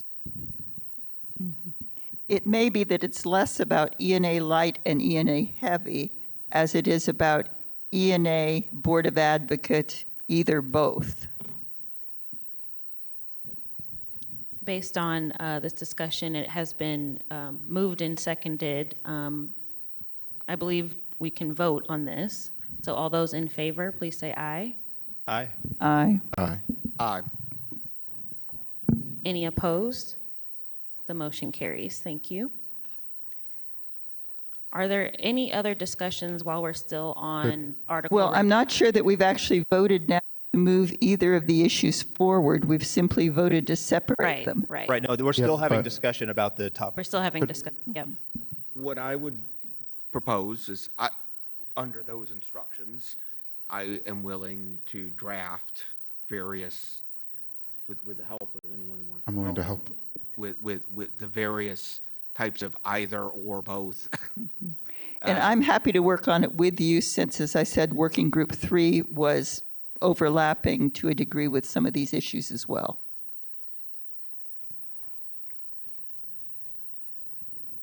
Okay. Are there other areas from other working groups sticking But with? do we need to vote then to move them forward? Because they were tabled. I believe so. I think They it's were just- tabled before, and don't we have to have two votes on each one to move it forward and then one later to recommend it? Well, there's nothing to move forward yet because he's going to craft new language. All right. New Okay. language will be crafted to present. Good. There's Okay, nothing to thank move you. forward. Thank There's you no for that recommendation. clarification. Are there other working groups that have started perfecting or refining, I won't say perfecting, refining the language in your recommendations that you want to discuss here? I would like to discuss the article recommendation for Article 18 at this time. And can you remind, is that in the spreadsheet or is it in the separate It docket? should be in the spreadsheet. I think it's I've toward the end of the spreadsheet. Working on it for Yes. Okay. One step. Thank you. It should be in the spreadsheet. If it's not in the spreadsheet, it's also in your email. I sent a version of it today as well. It's on page 29. Thank you. Yeah, it's page 29 through 93 or whatever. It's that whole section, Yep. I Okay. think.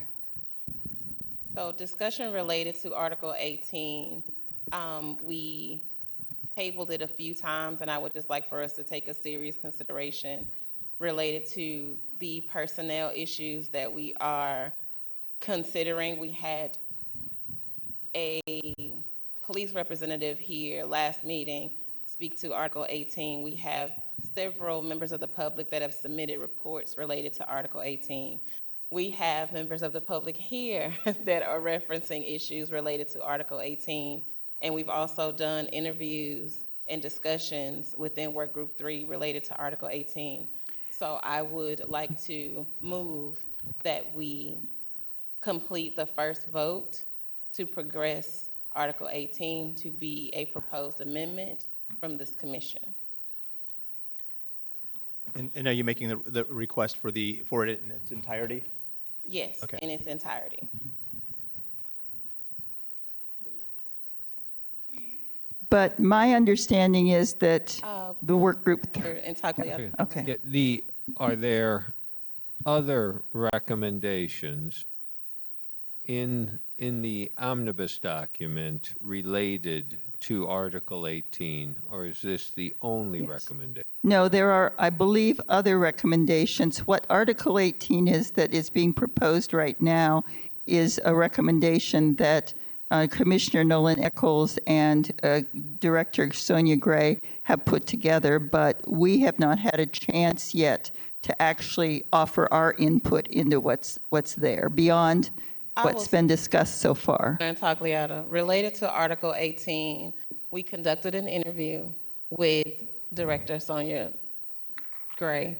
And again, I have listed all of the recommendations and public comment that has come from the fire department, the police department, the League of Women Voters, members of the public, and everyone has had their intel and insight. I will also say just this past week, I referenced the Atlanta Civil Service article in which language that was missing from our article needed to be updated.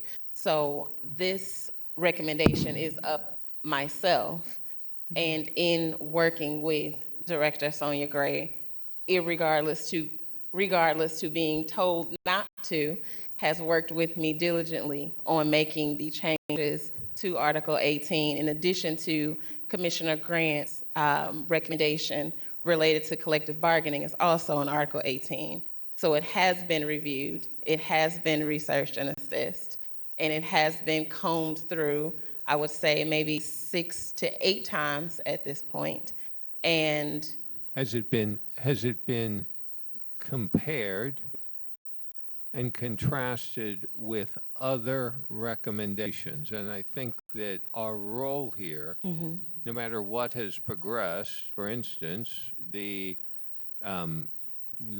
work product of Work Group 2 has been progressed, but I think it is incumbent upon us to look at any other proposals and compare and contrast and see if there's anything that was missed or could be improved.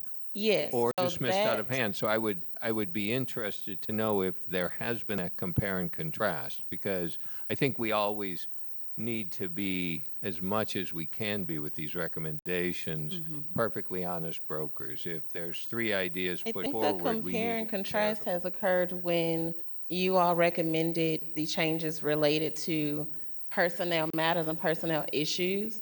Those issues can only happen within the purview of Article 18. Even when we got the modern city charter from the special meeting that we had, Article 18 in civil service is the priority article outside of voting and those in the finance matters.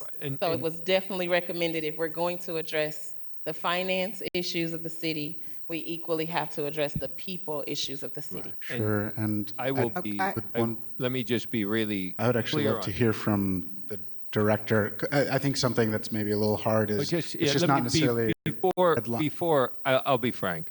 Could I- The personnel and civil service and these sort of issues are not my strong suit, But what I do like to think of as one of my strong suits is compare and contrast. And so all I'm saying is that on Article 18, if in Section 4, the Civil Service Commission, there have been other proposals that say there's two other proposals on that section, I would like to know before we refer anything further that those have been looked at and compared and contrasted and tell us the benefits and downside of the comparison. Okay. I think that's very Well, fair. and I would like to clarify that while personnel was discussed within Work Group 3, that this final document here, which is a document that was put together by Director Gray with direction from our former chair. And that's where I like to Information. It is my document. Right. Commissioner All right, it is- Jasmine Nolan. All right, it is your document then. It is your document. Thank you. And there were two other members of the work group, and there are additional recommendations, which may or may not be part of this document, because we voted 2 meetings ago to actually table personnel because Director Gray was not going to be able to be at the last meeting, we were told.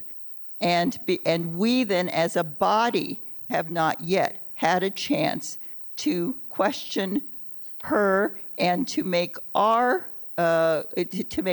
interests known, to be ensured that they are included within the final document itself. And Thank you, there's no time Commissioner. like So the what present. what you're saying In the then floor to you, is but I that think my issue question, here is we keep delaying the Article 18, and I would like to understand why we're 3 meetings in and we haven't read the recommendations to date, and we aren't aware of where we are with recommendations. After you said 2 meetings, now we're at 3. How many more meetings do we need for commissioners to read the recommendations that are being provided? Hey, I'd love to propose a couple next steps. I'd like the chair to be recognized, please. To recognize me, yes. Just for a point of clarification, because I think it's One moment. Commissioner Dwight was speaking. Can you wrap up your comment quickly, and then I'll pass it over to Director Gray. Sure. I was just going to propose some next steps. This is an issue that we can consider. Maybe just one thing about the proposal is understanding really the purposes, what are the main changes, and I actually was going to suggest hearing from Director Gray as the next item, so we can move forward with discussion on it. Yes, please proceed. Thank you. Just a point of clarification, so that we're all have the same information and we're operating on the information. I was requested by Group 3 to make recommendations with regards to changes to Article 18. I made those recommendations to Work Group 3, and I sent them to Work Group 3 as well as to the entire committee. So I do want to clarify that I was not working directly with Chair Nolan on this. The initial recommendations were created by me independent of Chair Nolan. But once I did submit them to the commission overall, because all of you received my recommendations at the same time, Chair Nolan was the one that took my recommendation and began to work on them and incorporate them. So I just needed the commission to be very clear on the process in which this took place. However, going back to what Commissioner Crossland had said, is that there was a request that I come forth to the commission to address the recommendations and things that I had made, and to allow the commission to ask questions of me. And I think in 2 or 3 meetings or so ago, that did come to the table, and the commission voted that I not speak. And so that's why I did not speak or provide, or the commission did not ask me questions. But this is not a new issue. It has been brought forth in 2 or 3, as Commissioner Nolan has mentioned, for the commission to ask me questions, et cetera. But it was not given the attention or the priority. Just to clarify there, because I don't want it to sound like we've been ignoring personnel, I think that one of the issues I recollect on why it got deferred was because we were particularly interested in having the discussion with the Office of Public Advocate in New York City prior to discussing personnel, because we wanted to understand how they structured their personnel unit given this potential change that might be massive. We now know much more about that, having had this meeting, and are therefore far more capable of having that discussion than we might have had earlier. But had that discussion gone one way or another, then the potential changes that were being recommended already may in fact have looked very different than they could.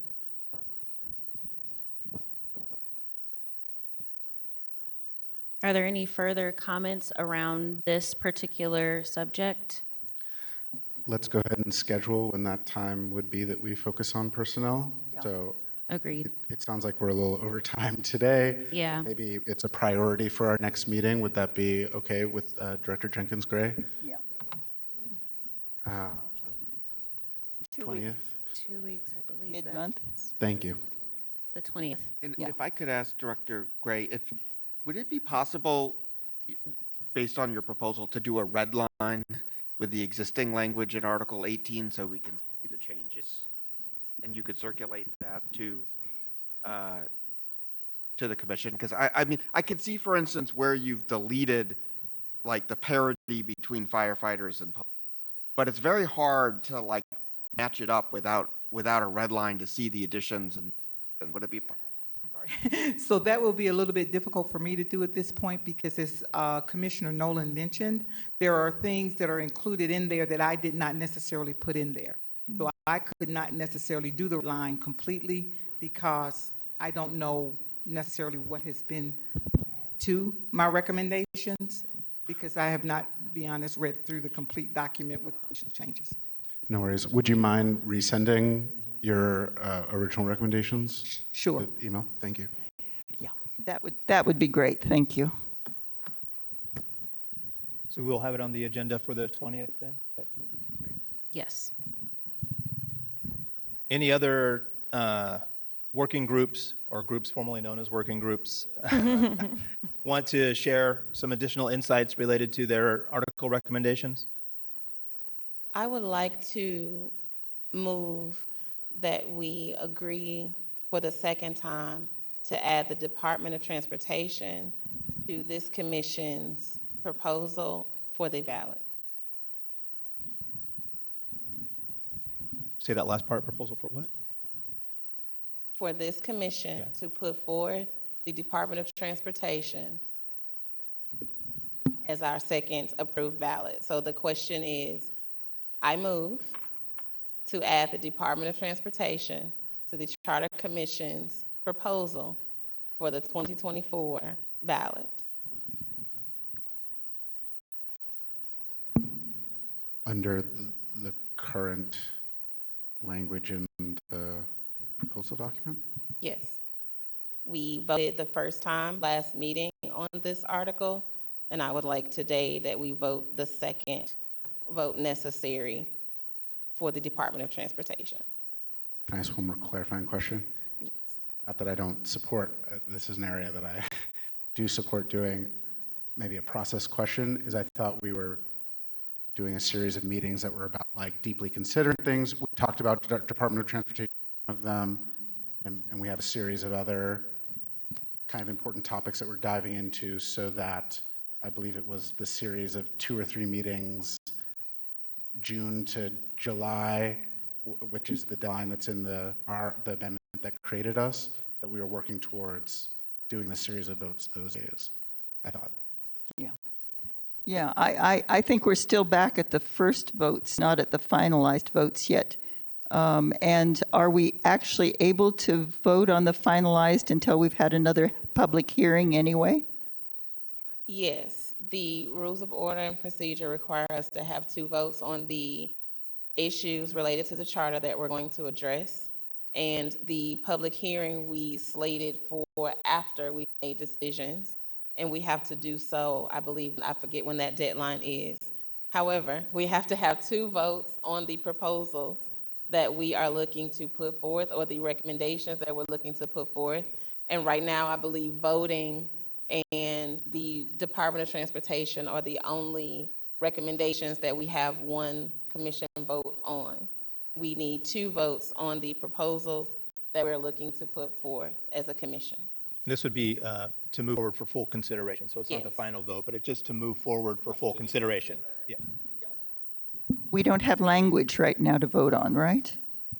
I believe, I forget which work group it was, but the Department of Transportation language has been an original proposal recommendation since the recommendations came out.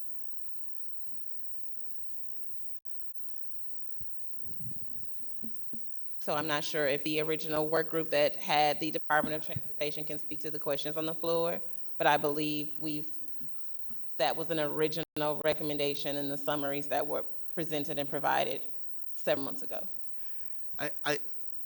So we're talking about the Department of Transportation.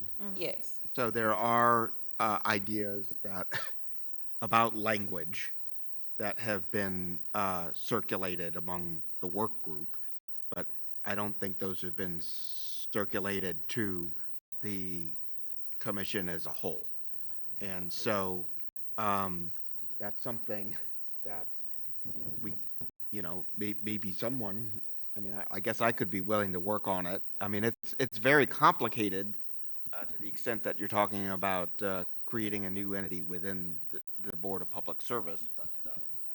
But I certainly think it's deserving of full consideration. I also think that a more detailed proposal is really necessary for full consideration. So I think that needs to be presented at the next. So maybe that step 1 is for the next meeting. Yeah. Yeah, agreed. We've taken step 1, I which is don't know voting on it to move forward. Commissioner last White meeting. would be willing to help with that, but would someone? I'm willing to take a look at it, but when you start talking about drafting Right. language, it gets. It's a big undertaking. So I have a process question for my fellow commissioners, Mhm. and maybe some of our non-voting members will be able to help with this answer to this question as well. When we are voting for things to move forward for full consideration and then ultimately vote for full consideration, I assume we need to have language. We need to have the language ready to go. That's what we're voting on for full consideration.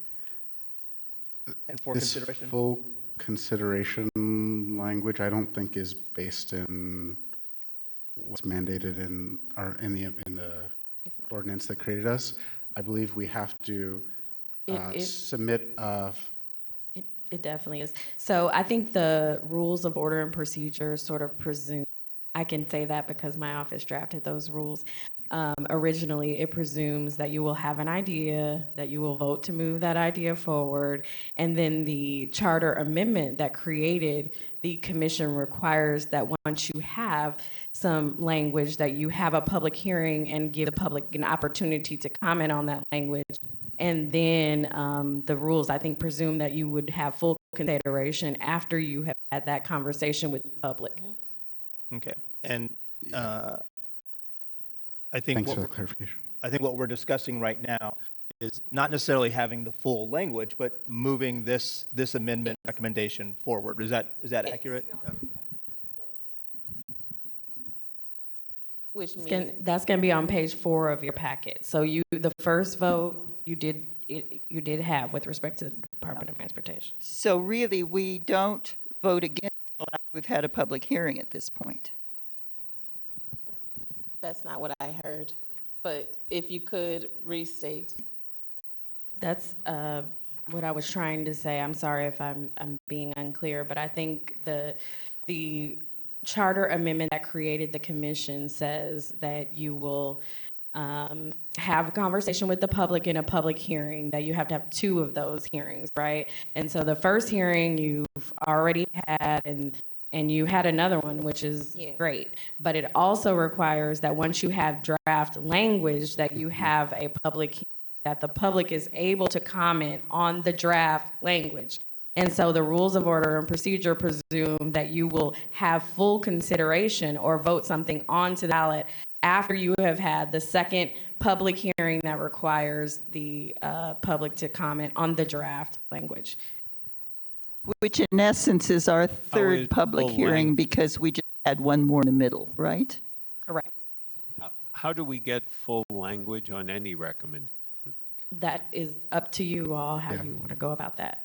We decide. That is, There is no process that is dictated to you in the charter amendment that created the commission, and so you have some liberties there. To what extent? to be fair, we have limited options at our disposal, correct? We don't have budget to hire an outside attorney. I assumed you were asking me a legal question, right? And were you wedded by the language of the ordinance Right. or the charter amendment to a specific procedure? And so that's the question I'm actually asking a practical question. What do we do to get actual language for these? So I think that's the confusion. I'm looking at the proposed combined spreadsheet of all of our recommendations to date related to the entire charter. It is not for the city councilor's office to tell us how to or what to proceed with regarding. We are to determine as a body which recommendations we are going to proceed through to the public and through to the ballot. We have to determine that as a collective. So the concept of motioning article recommendations helps that process to move forward. But continuing to discuss the articles does not move the process forward.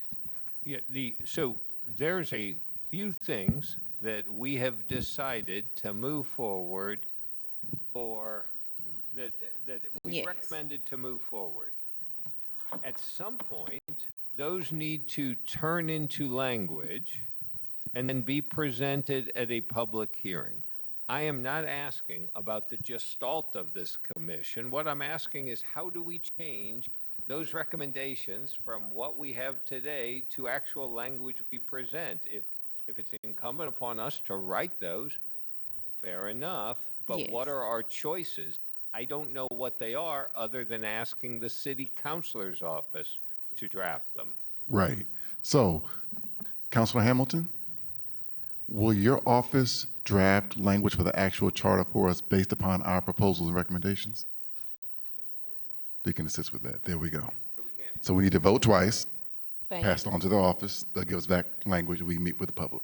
I have something to So, I'm sorry, what? I think you guys keep saying that you vote on it twice, but you vote on it once and then you come up with language, right? Right. Right. So I'm thinking at this point, because of time and being considerate of how we move forward in a way that is most productive of our time, an alternative route that I think would be more expedient is for us to use our next group commission meeting, which would be in 2 weeks, to really go through with old school a highlighter and the combined document, draw out what exactly we'd like to move forward with as a body, have that time set aside to do so, rather than doing that in this meeting, only because there are some, I think, nuances, and frankly, I need a little bit of time to kind of remind myself of some of the language that has been drafted. So that's an alternative. I think we can use our I believe it's either the 20th or the 21st meeting to do that, which I know that we are down to the wire, that the time is of the essence. However, to be fair to everyone, as opposed to working harder and not smarter, I think it might be best for us to use that time and really just go into each and every proposed amendment and change that we have. So that's an alternative. When is the next meeting? The 20th. The 20th. Yeah. So It's going to be a Zoom call. In the meantime, Like though, a- we have two that we have moved forward. We can have language drafted for those two Right. for our next meeting. Is that? yes, we have one That vote fair? already No. for the voting recommendation, and the Department of Transportation recommendation. So I would like to move that the May 20th meeting, we as a commission complete the first vote necessary for the article recommendations in which we would like to continue to entertain. Yes, that's what I just said. Yes. Are you seconding that motion? No. Okay. So it is a motion on the floor that May 20th, we complete the first votes for the article recommendations that we look to move forward. Do we need a motion for that, or is that just No. the Yes. agenda for our next Because meeting? we are 3 meetings into continuing to state that we have not read or unfamiliar with. Commissioner not- Nolan Eccles, there was a recommendation already down here from the chair, and so maybe we need to go back to deal with that at this point rather than trying to make a motion. I'm sorry, what are you saying? I'm saying that Commissioner Bobo, the chair, was making a recommendation already, and now you're making a motion, and I'm getting very confused. Yes. So I would like us to step I've back turned and do this. Motion. The recommendations I've turned into a motion to make sure that it actually happens. So we can move So forward. could It's you- 6:51. Go ahead, Commissioner Dre. At this point, Wait, I think I was. Yes, recognized go to ahead. speak. There hasn't been a second on the motion. No. Could you repeat your proposal for next week? And it sounds like we have one thing already on the agenda, which is talking about personnel. Right. And the rest of it would be dedicated to, could you repeat one more time? Correct. So I'm proposing that our next meeting, which is scheduled for May 20th, it's Zoom. I would like for that time to be spent really diving into each of the proposed amendments, that language, and deciding at that time whether to move forward and proceed. Got it. Methodically, just working through them. Working through the entire document. those that haven't been moved forward previously. Correct. Correct. Okay, all right, great. I would, Awesome. is that a motion? Yes, that is a Second? motion. Second? Second. All those in favor? Aye. Aye. Aye. All those opposed? The motion carries. Thank you. So I believe the next agenda item before we adjourn for today is the community engagement process. Chair And Bobo, quick Yes. question. Are we taking public comment tonight? yes. Okay, at what point? Is that after? Okay, so after, yes, point of clarification, after this Okay. moment from Commissioner Dwight has pulled together a process around community engagement, so I will lend the floor to you.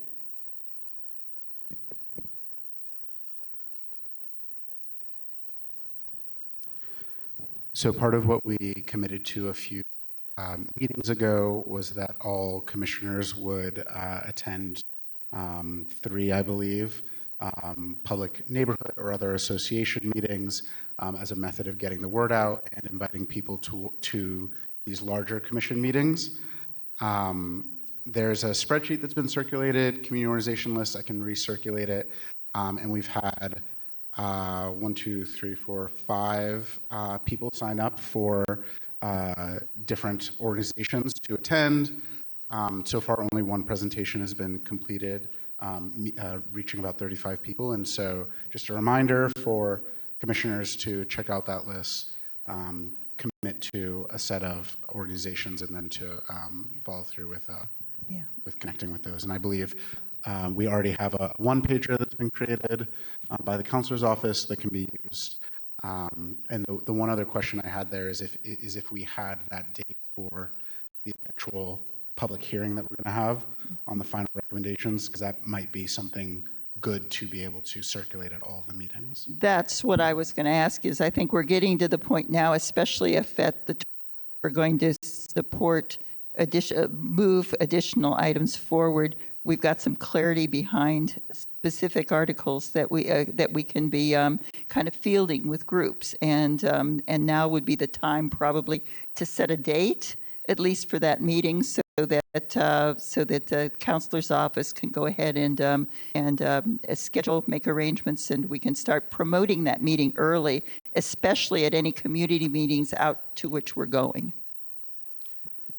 Exactly. So that one page is in our shared drive? Okay. Yes. And do we have a date for our next public hearing?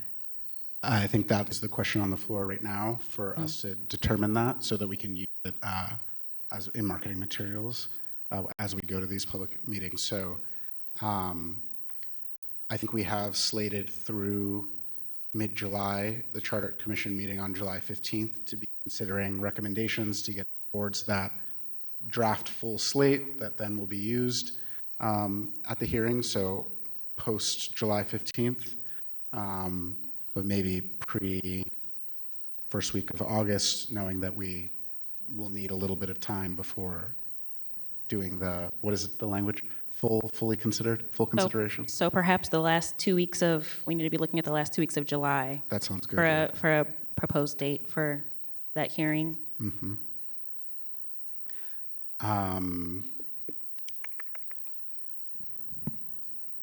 Is that too Think of late the- in the process? I'm thinking if maybe we do the third week in July, that would still give us almost a month till we bring it in early August. And do we have to, this is the question I still don't understand. To what degree do we have to get approval from the Board of Aldermen for the final amendment language, et cetera? And if so, when do they go out on vacation and how will that affect our timeline? The counselor can correct me, but I don't believe we need their approval according to the, Okay, that's language. important to know. Okay, good. Just wanted to double check that. Can you use your mic, please? Thank you. You're recommending the week of July 15th, the third week in July? Yes. That would give us a month, yeah, 3 weeks to a month.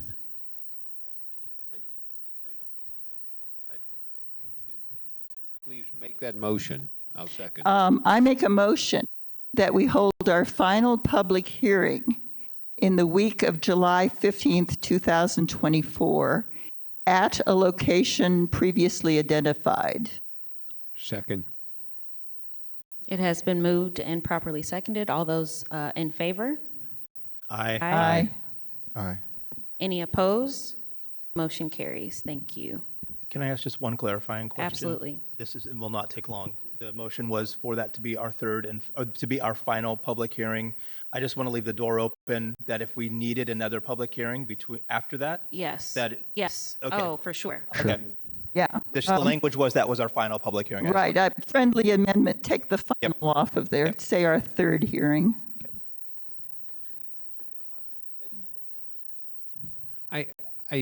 I would like to make a motion that the commission change its rules and allow voting by email. I think that we're getting into a place where it's going to be difficult to only vote in a public hearing.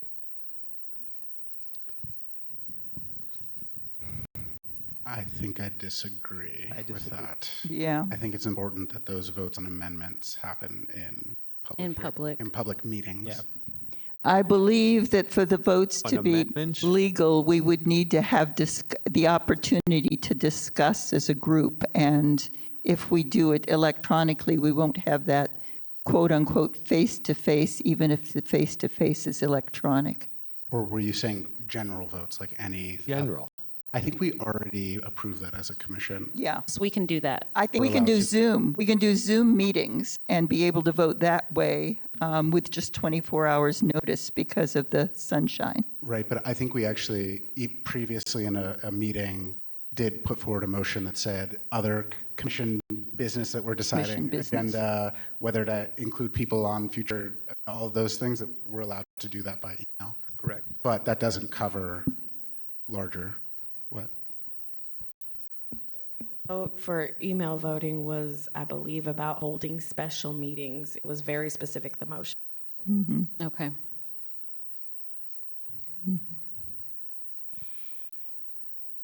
I would still prefer to do as much and all of it in public as possible. possible. No, it's a bit of an inconvenience, but we can convene via Zoom along those lines. Yeah, I think with 24 hours notice, we can Readily get that together way. as needed. Okay. Well, with that, I will hold space and time for public comment. Oh, yes, Director Milberg. Yeah, just very quickly, I did want to check in with our city councilor's office staff just to confirm that that timeline will work for you as best as you can figure that out at this point in terms of having enough time and ability to really parse through the work product. I think that all depends on what is approved, and so that's not a question. I have the information to respond to that at this time. Okay. Okay. So just what I hear you saying is we meet the week of the 15th with the public of a hearing. We then meet the first Monday of August for full consideration. That then gives council's office a few weeks to draft full amendments for every recommendation we put forth. We may want to consider having a special meeting of the commissioners the Monday following the public meeting, which would be the 25th or somewhere around there, to have that extra week then so that we can work on final product. And one more time, you need to have the language before the public hearing. Oh, correction, you're right. So the language actually occurs before the week of the 15th.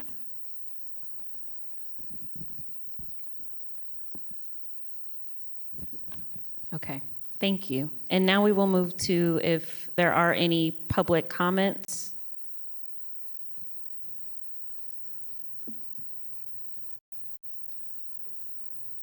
I can use a mic or I can use a church voice, either one. I think for the those on Zoom. I'm waiting for somebody to give me, I was actually giving this. Oh, okay. Thank you, Doctor. First of all, good evening. I plan to attend this meeting because I was particularly interested in the comments from the gentleman from New York and the Office of Public Accountability. I'm Reverend Darrell Gray. I serve as chairperson of the St. Louis Detention Facility Oversight Board. I am the pastor of Greater Fairfax Missionary Baptist Church, and I serve as a political advisor for the St. Louis Metropolitan Clergy Coalition. Before I start, I wanted to kind of caution the commission, and I'm sure you've already thought about this, that any language that has to deal with the city attorney's office, I know you've asked the city attorney to assist in helping the commission craft language moving forward. But when it comes to crafting language as it relates to the city attorney's office, I hope that the commission will give some thought to who else can do this, because we don't want the commission or the city attorney to be perceived as being in a conflict of interest in putting together language that may affect their particular entity or department. So I'm sure you've already thought about that, some of you. I have not. Who would be another entity that you would propose for that? I think you probably have a bar association or a bar commission or a law commission or something of that nature in the city that might be helpful. I'm sure there is a bar association or some type of legal association in the city that could be helpful. Willing to do this? I think that's something that the commission, I'm sure if this commission, this August commission, would ask them, I'm sure they would be more than delighted to do their fair share. So what you're recommending is that we call the Bar Association of the City of St. Louis or whatever jurisdiction it is that they're under and ask them to, on a pro bono basis, help us craft our ballot language? No, only that language as it specifically pertains to any issue dealing with the city attorney. Not Just all that. issues, but Just just that. that. Okay. I'm sure that the city attorney is do a tremendous job in helping to craft the language. But again, if we're talking about perceptions of conflict of interest, we want to make sure we take the city attorney's office out of any situation where it might be perceived as a conflict. All right. Thank you. Thank you. I'm hoping, and I'm sure that most of you have read already the presentation that has been submitted from the DFOB in support of the original document that was submitted to this body regarding the circuit attorney and creating an independent counsel for city oversight bodies that was submitted by the Coalition Against Police Crimes and Repression. We supported that document that has been submitted, I believe, to members of the commission. To date, the St. Louis Metropolitan Clergy Coalition also wants to go on record in support of that recommendation. I'm not going to read it. I'm taking it that this body has read it. If you haven't read it, I know after tonight you might go ahead and find a reason to look at it. This year, we are going to commemorate the 10th year in the murder of Michael Brown. This year, we recognize the 10th year. One of the main things that came out of that tragedy was the need for greater transparency and accountability as it relates to our law enforcement agencies. And we expanded that to also our penal institution, our detention centers. I would say that one of the biggest issues to date, and I'm sure that most of you will agree, is criminal justice reform, police reform, prison reform. I'm sure that if you asked anybody, most of the folk in St. Louis anyway, not just on the north side, but throughout the city of St. Louis, many of them would say in their top 10 issues, probably top 5 issues, criminal justice reform, police reform, prison reform is going to be in that top 5. Our hope as organizations is that coming out of this charter discussion, there will be something significant centering around those issues to make sure that we have proper transparency and proper accountability as much as this charter can give us. We don't know when we're going to revisit the charter. And in that light, what has become very glaring to the DFOB and other organizations is this whole idea of conflict of interest. I almost jumped out of my seat back here when I heard the gentleman from New York talk about the separation, that independent counsel. Whoever invited them, I'm so glad you invited them, because I think that they spoke directly to what we have been saying at the beginning of this process and even prior to this Charter Commission process, the need to have independent counsel as it relates to oversight. This is no slight on the circuit attorney that we have. We're just talking about the institution as a whole. We're not talking about individuals. It has nothing to do with persons or personalities. We're just talking about the institution and the entity as a whole. And we think that, and I think that this gentleman spoke directly to it. Their general counsel, independent. Deputy general counsel, independent. And so we're suggesting exactly the same thing. The city, we understand the role of the city councilor. The city council's office is to protect the city. We get that.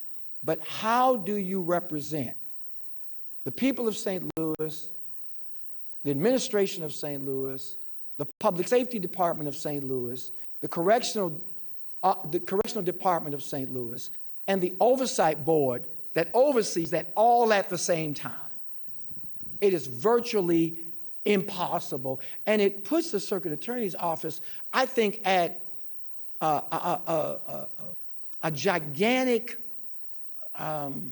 conflict, personal conflict, professional conflict, legal conflict, in trying to juggle all of these things. And so we're hoping, and I haven't heard much about this in these meetings that I've attended, but I'm hoping that as you prepare the second vote, first vote, second vote on language, that this commission will begin to look at how do we really want to, well, if we want to deal with this, how do we want to deal with this? And what is this going to look like so that when you go to a community that has this as one of their top agenda items, that you'll be ready to deal with that. And then finally, and I appreciate the time you've given me, I want to thank former Chairwoman Nolens Eccles for her work as chair and making sure that public participation is a priority. And I do have a question, Madam Chair, to the new chair, because I listened in very attentively last week as chair of the Detention Facility Oversight Board. I want to make sure that my participation in this commission, that there's no conflict of interest. I keep hearing this word conflict of interest. And I understand at the last board meeting, it was mentioned that I'm in litigation against the city, which I am. But I'm hoping that because I'm in litigation against the city, that in no way devalues or diminishes my presentation to this commission. I'm not sure why it was mentioned, but I just want to make sure that that's not an issue. And then secondly, the fact that I think that most of you on the commission know that I'm married to the Director of Personnel. I'm married way up, very happily married. I'm very proud of the fact that I'm married to Director Jenkins Gray. All right, that's enough. But I want to make sure, Madam Chair, that, because I heard it in the last meeting, that there may be some perceived conflict of interest. I have not made any presentation as Darrell Gray, individual. I've made a presentation as Reverend Darrell Gray, chairperson of the Detention Facility Oversight Board. And tonight, as the political director or advisor for the St. Louis Metropolitan Clergy Coalition. I have spoke specifically on the DFOB. I have spoke specifically on the COB. I have spoken specifically on public safety as it relates to conflict of interest and the city attorney's office. I have deliberately not said anything as it would relate to personnel. And so I just wanted to be on record, and I wanted to be clear. And from my understanding, that Director Sonia Jenkins Gray is not a voting member of the commission, but a non-voting member of the commission. Correct. And so I just want to make sure that there is no perceived conflict of interest on behalf of anything I say, because I don't want to diminish, Madam Chair, anything that I have presented to this board. And I want the commission to be able to give it the type of hearing that many of us in the community believe that it deserves. And I thank you very much for your Thank you, Reverend Gray. Thank you. Appreciate you. I just do have one question. Yes. This independent counsel idea, I get the bones. I get the bones of it, but and I went back and watched the presentation from several months ago to the work group. Is there particular language that's being proposed? Like, I'm trying to understand, like, if the Board of Aldermen has conflict with the mayor, or if the Charter Commission feels like it needs its own attorney, how do we, or any other commission or board, like that's what is the specific proposal? There is language that is being proposed. Yeah. And I'm hoping that if you haven't looked at it, you will look at what has been presented from CAPCAR and from us. And it does state, and I'll resend it. Finally, the DFOB concurs with CAPCAR that oversight cannot function without a great deal of independence from the institutions it is overseeing. The St. Louis Detention Facilities Oversight Board therefore supports the recommendation by CAPCAR and the following addition to the charter to follow directly after the language in Article 10, Section 2, quoted above, and it's in there. It says, any division of city government and any boards or commissions that are tasked with the functions of providing independent oversight shall be exempt from the provisions of this section. Members of such divisions of city government, boards, or commissions shall not be represented by the city council in lawsuits, nor shall be advised by the city councilor unless they formally request such services from the city councilor. If so requested, the city councilor shall render such services. If no such request is issued, the divisions of city government, boards, or commissions are authorized to hire independent counsel and shall have the authority to enter into contracts securing the services of the independent counsel of their choice, unquote. That is the language that we are submitting. And I think that's the idea, that that wouldn't apply to the Board of Alders, but it would apply to the DFOB or COB or even the Office of the Public Advocate. If that was Which is specifically, and I want to make sure, and I'm glad you said that, I'm not here to advocate on any other government entity with the exception of those that are providing oversight. Okay. And as a person who's also done a lot of work on police accountability, that is like the best practice across the country for this issue. Thank you very much. Thank you, Commissioner. Thank you. Thank you. Reverend Gray, I just wanted to say thank you very much for your statements about real and perceived conflict of interest. I want you to understand that from my point of view, at least, they don't have anything to do with what you have to say in your role here. But I am a big believer, having been in situations like this for a number of years, and even having a husband that testifies and that has to divulge, et cetera, that there are, under conflict of interest, certain kinds of things that you end up just having to say, whether they're relevant or not. You say them, you get it out of the way. Well, I'm married to Anna Crossland. She's the president, blah, blah, blah. My husband had to say it over and over again. Here, you have to say it with regards to your wife. It doesn't make us think any differently of you or the value of what you have to say. But what it does is it just gets it out of the way so that nobody down the line says, oh, gee, had no idea. Maybe there's something there. No, he divulged it. Nothing there.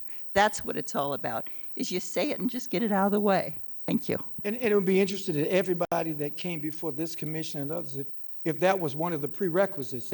Do you have a conflict of interest? Maybe that's a question that has to be asked. But I'm saying, Commissioner, I think the way in which it was done, sometimes it's not what you do, it's how you do it. And to be very honest with you, Commissioner, the way in which it was done, I felt disrespected. I can't speak on behalf of my wife. I'm not going to do that. She's a director of personnel. She can hold her own. But I felt that it was a little bit unseemly. The way in which it was done, I don't disagree with what you're saying. I think that sometimes the perception of impropriety, but see, this goes out to the public. If we were just talking about this group, but what you do here goes out to the public, I'm a public person.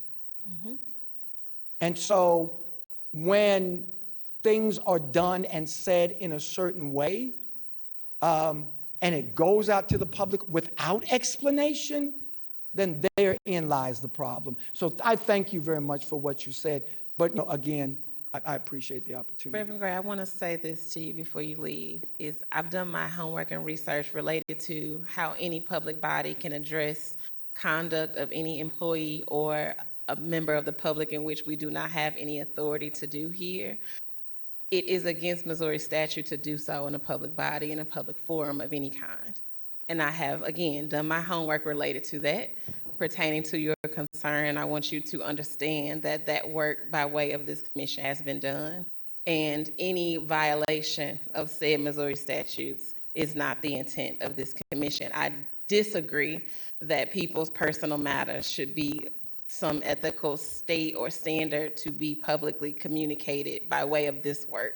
The charter does not address personal matters or conflicts of interest related to marriage, only financial gains of the Board of Aldermen.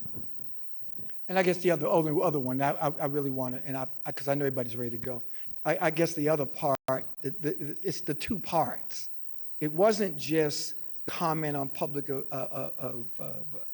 conflict of interest as it relates to the marriage between Director Gray and myself, but it was also the comment about, well, Reverend Gray is suing the city. What does that have to do with my presentation? And so what bearing? Does it take away? Does it add to? And so those kind of comments, particularly with this board, because I know most of you, and I know the work that you do, and I think that the city appreciates the work that you do. And so we don't want anything to besmirch the work, the valuable work that we believe that you're doing. And then when people seemingly are singled out and or attacked, then it does. Then we go back and forth like this, and that's not why the commission. So thank you very much again. Thank you. Thank you. Thank you, Reverend A Gray. comment, please? I see Chair, someone. I have 2 questions for the commission. Okay. Okay. First of all, did I hear the public advocate say that his office appoints commissions and boards? There are certain buckets Okay. that he, for lack of better words, certain ones that he does. Because then he also mentioned that his office has its own representation in the council, which could take care of 2 birds with 1 stone. But also, he mentioned the conflict and the concern around how to represent the city when 2 entities are representing the city. And they had not resolved that yet. And that is a concern that I have. I understand best practice, but having each individual entity having their own legal advice represent 1 city. So we can wrestle with that together at our next time together. Yeah. Definitely something to consider. Could I, just as an action from that, Yes. I did go back and looked at the CAPCAR language, and I don't think that is included in our summary list. So I would ask or put forward a motion for us to add that into our consideration list, not voting to approve it, but Just to add that It's distinction. in Article 18 in the recommendation that I put forth and provided after the second public hearing that we had.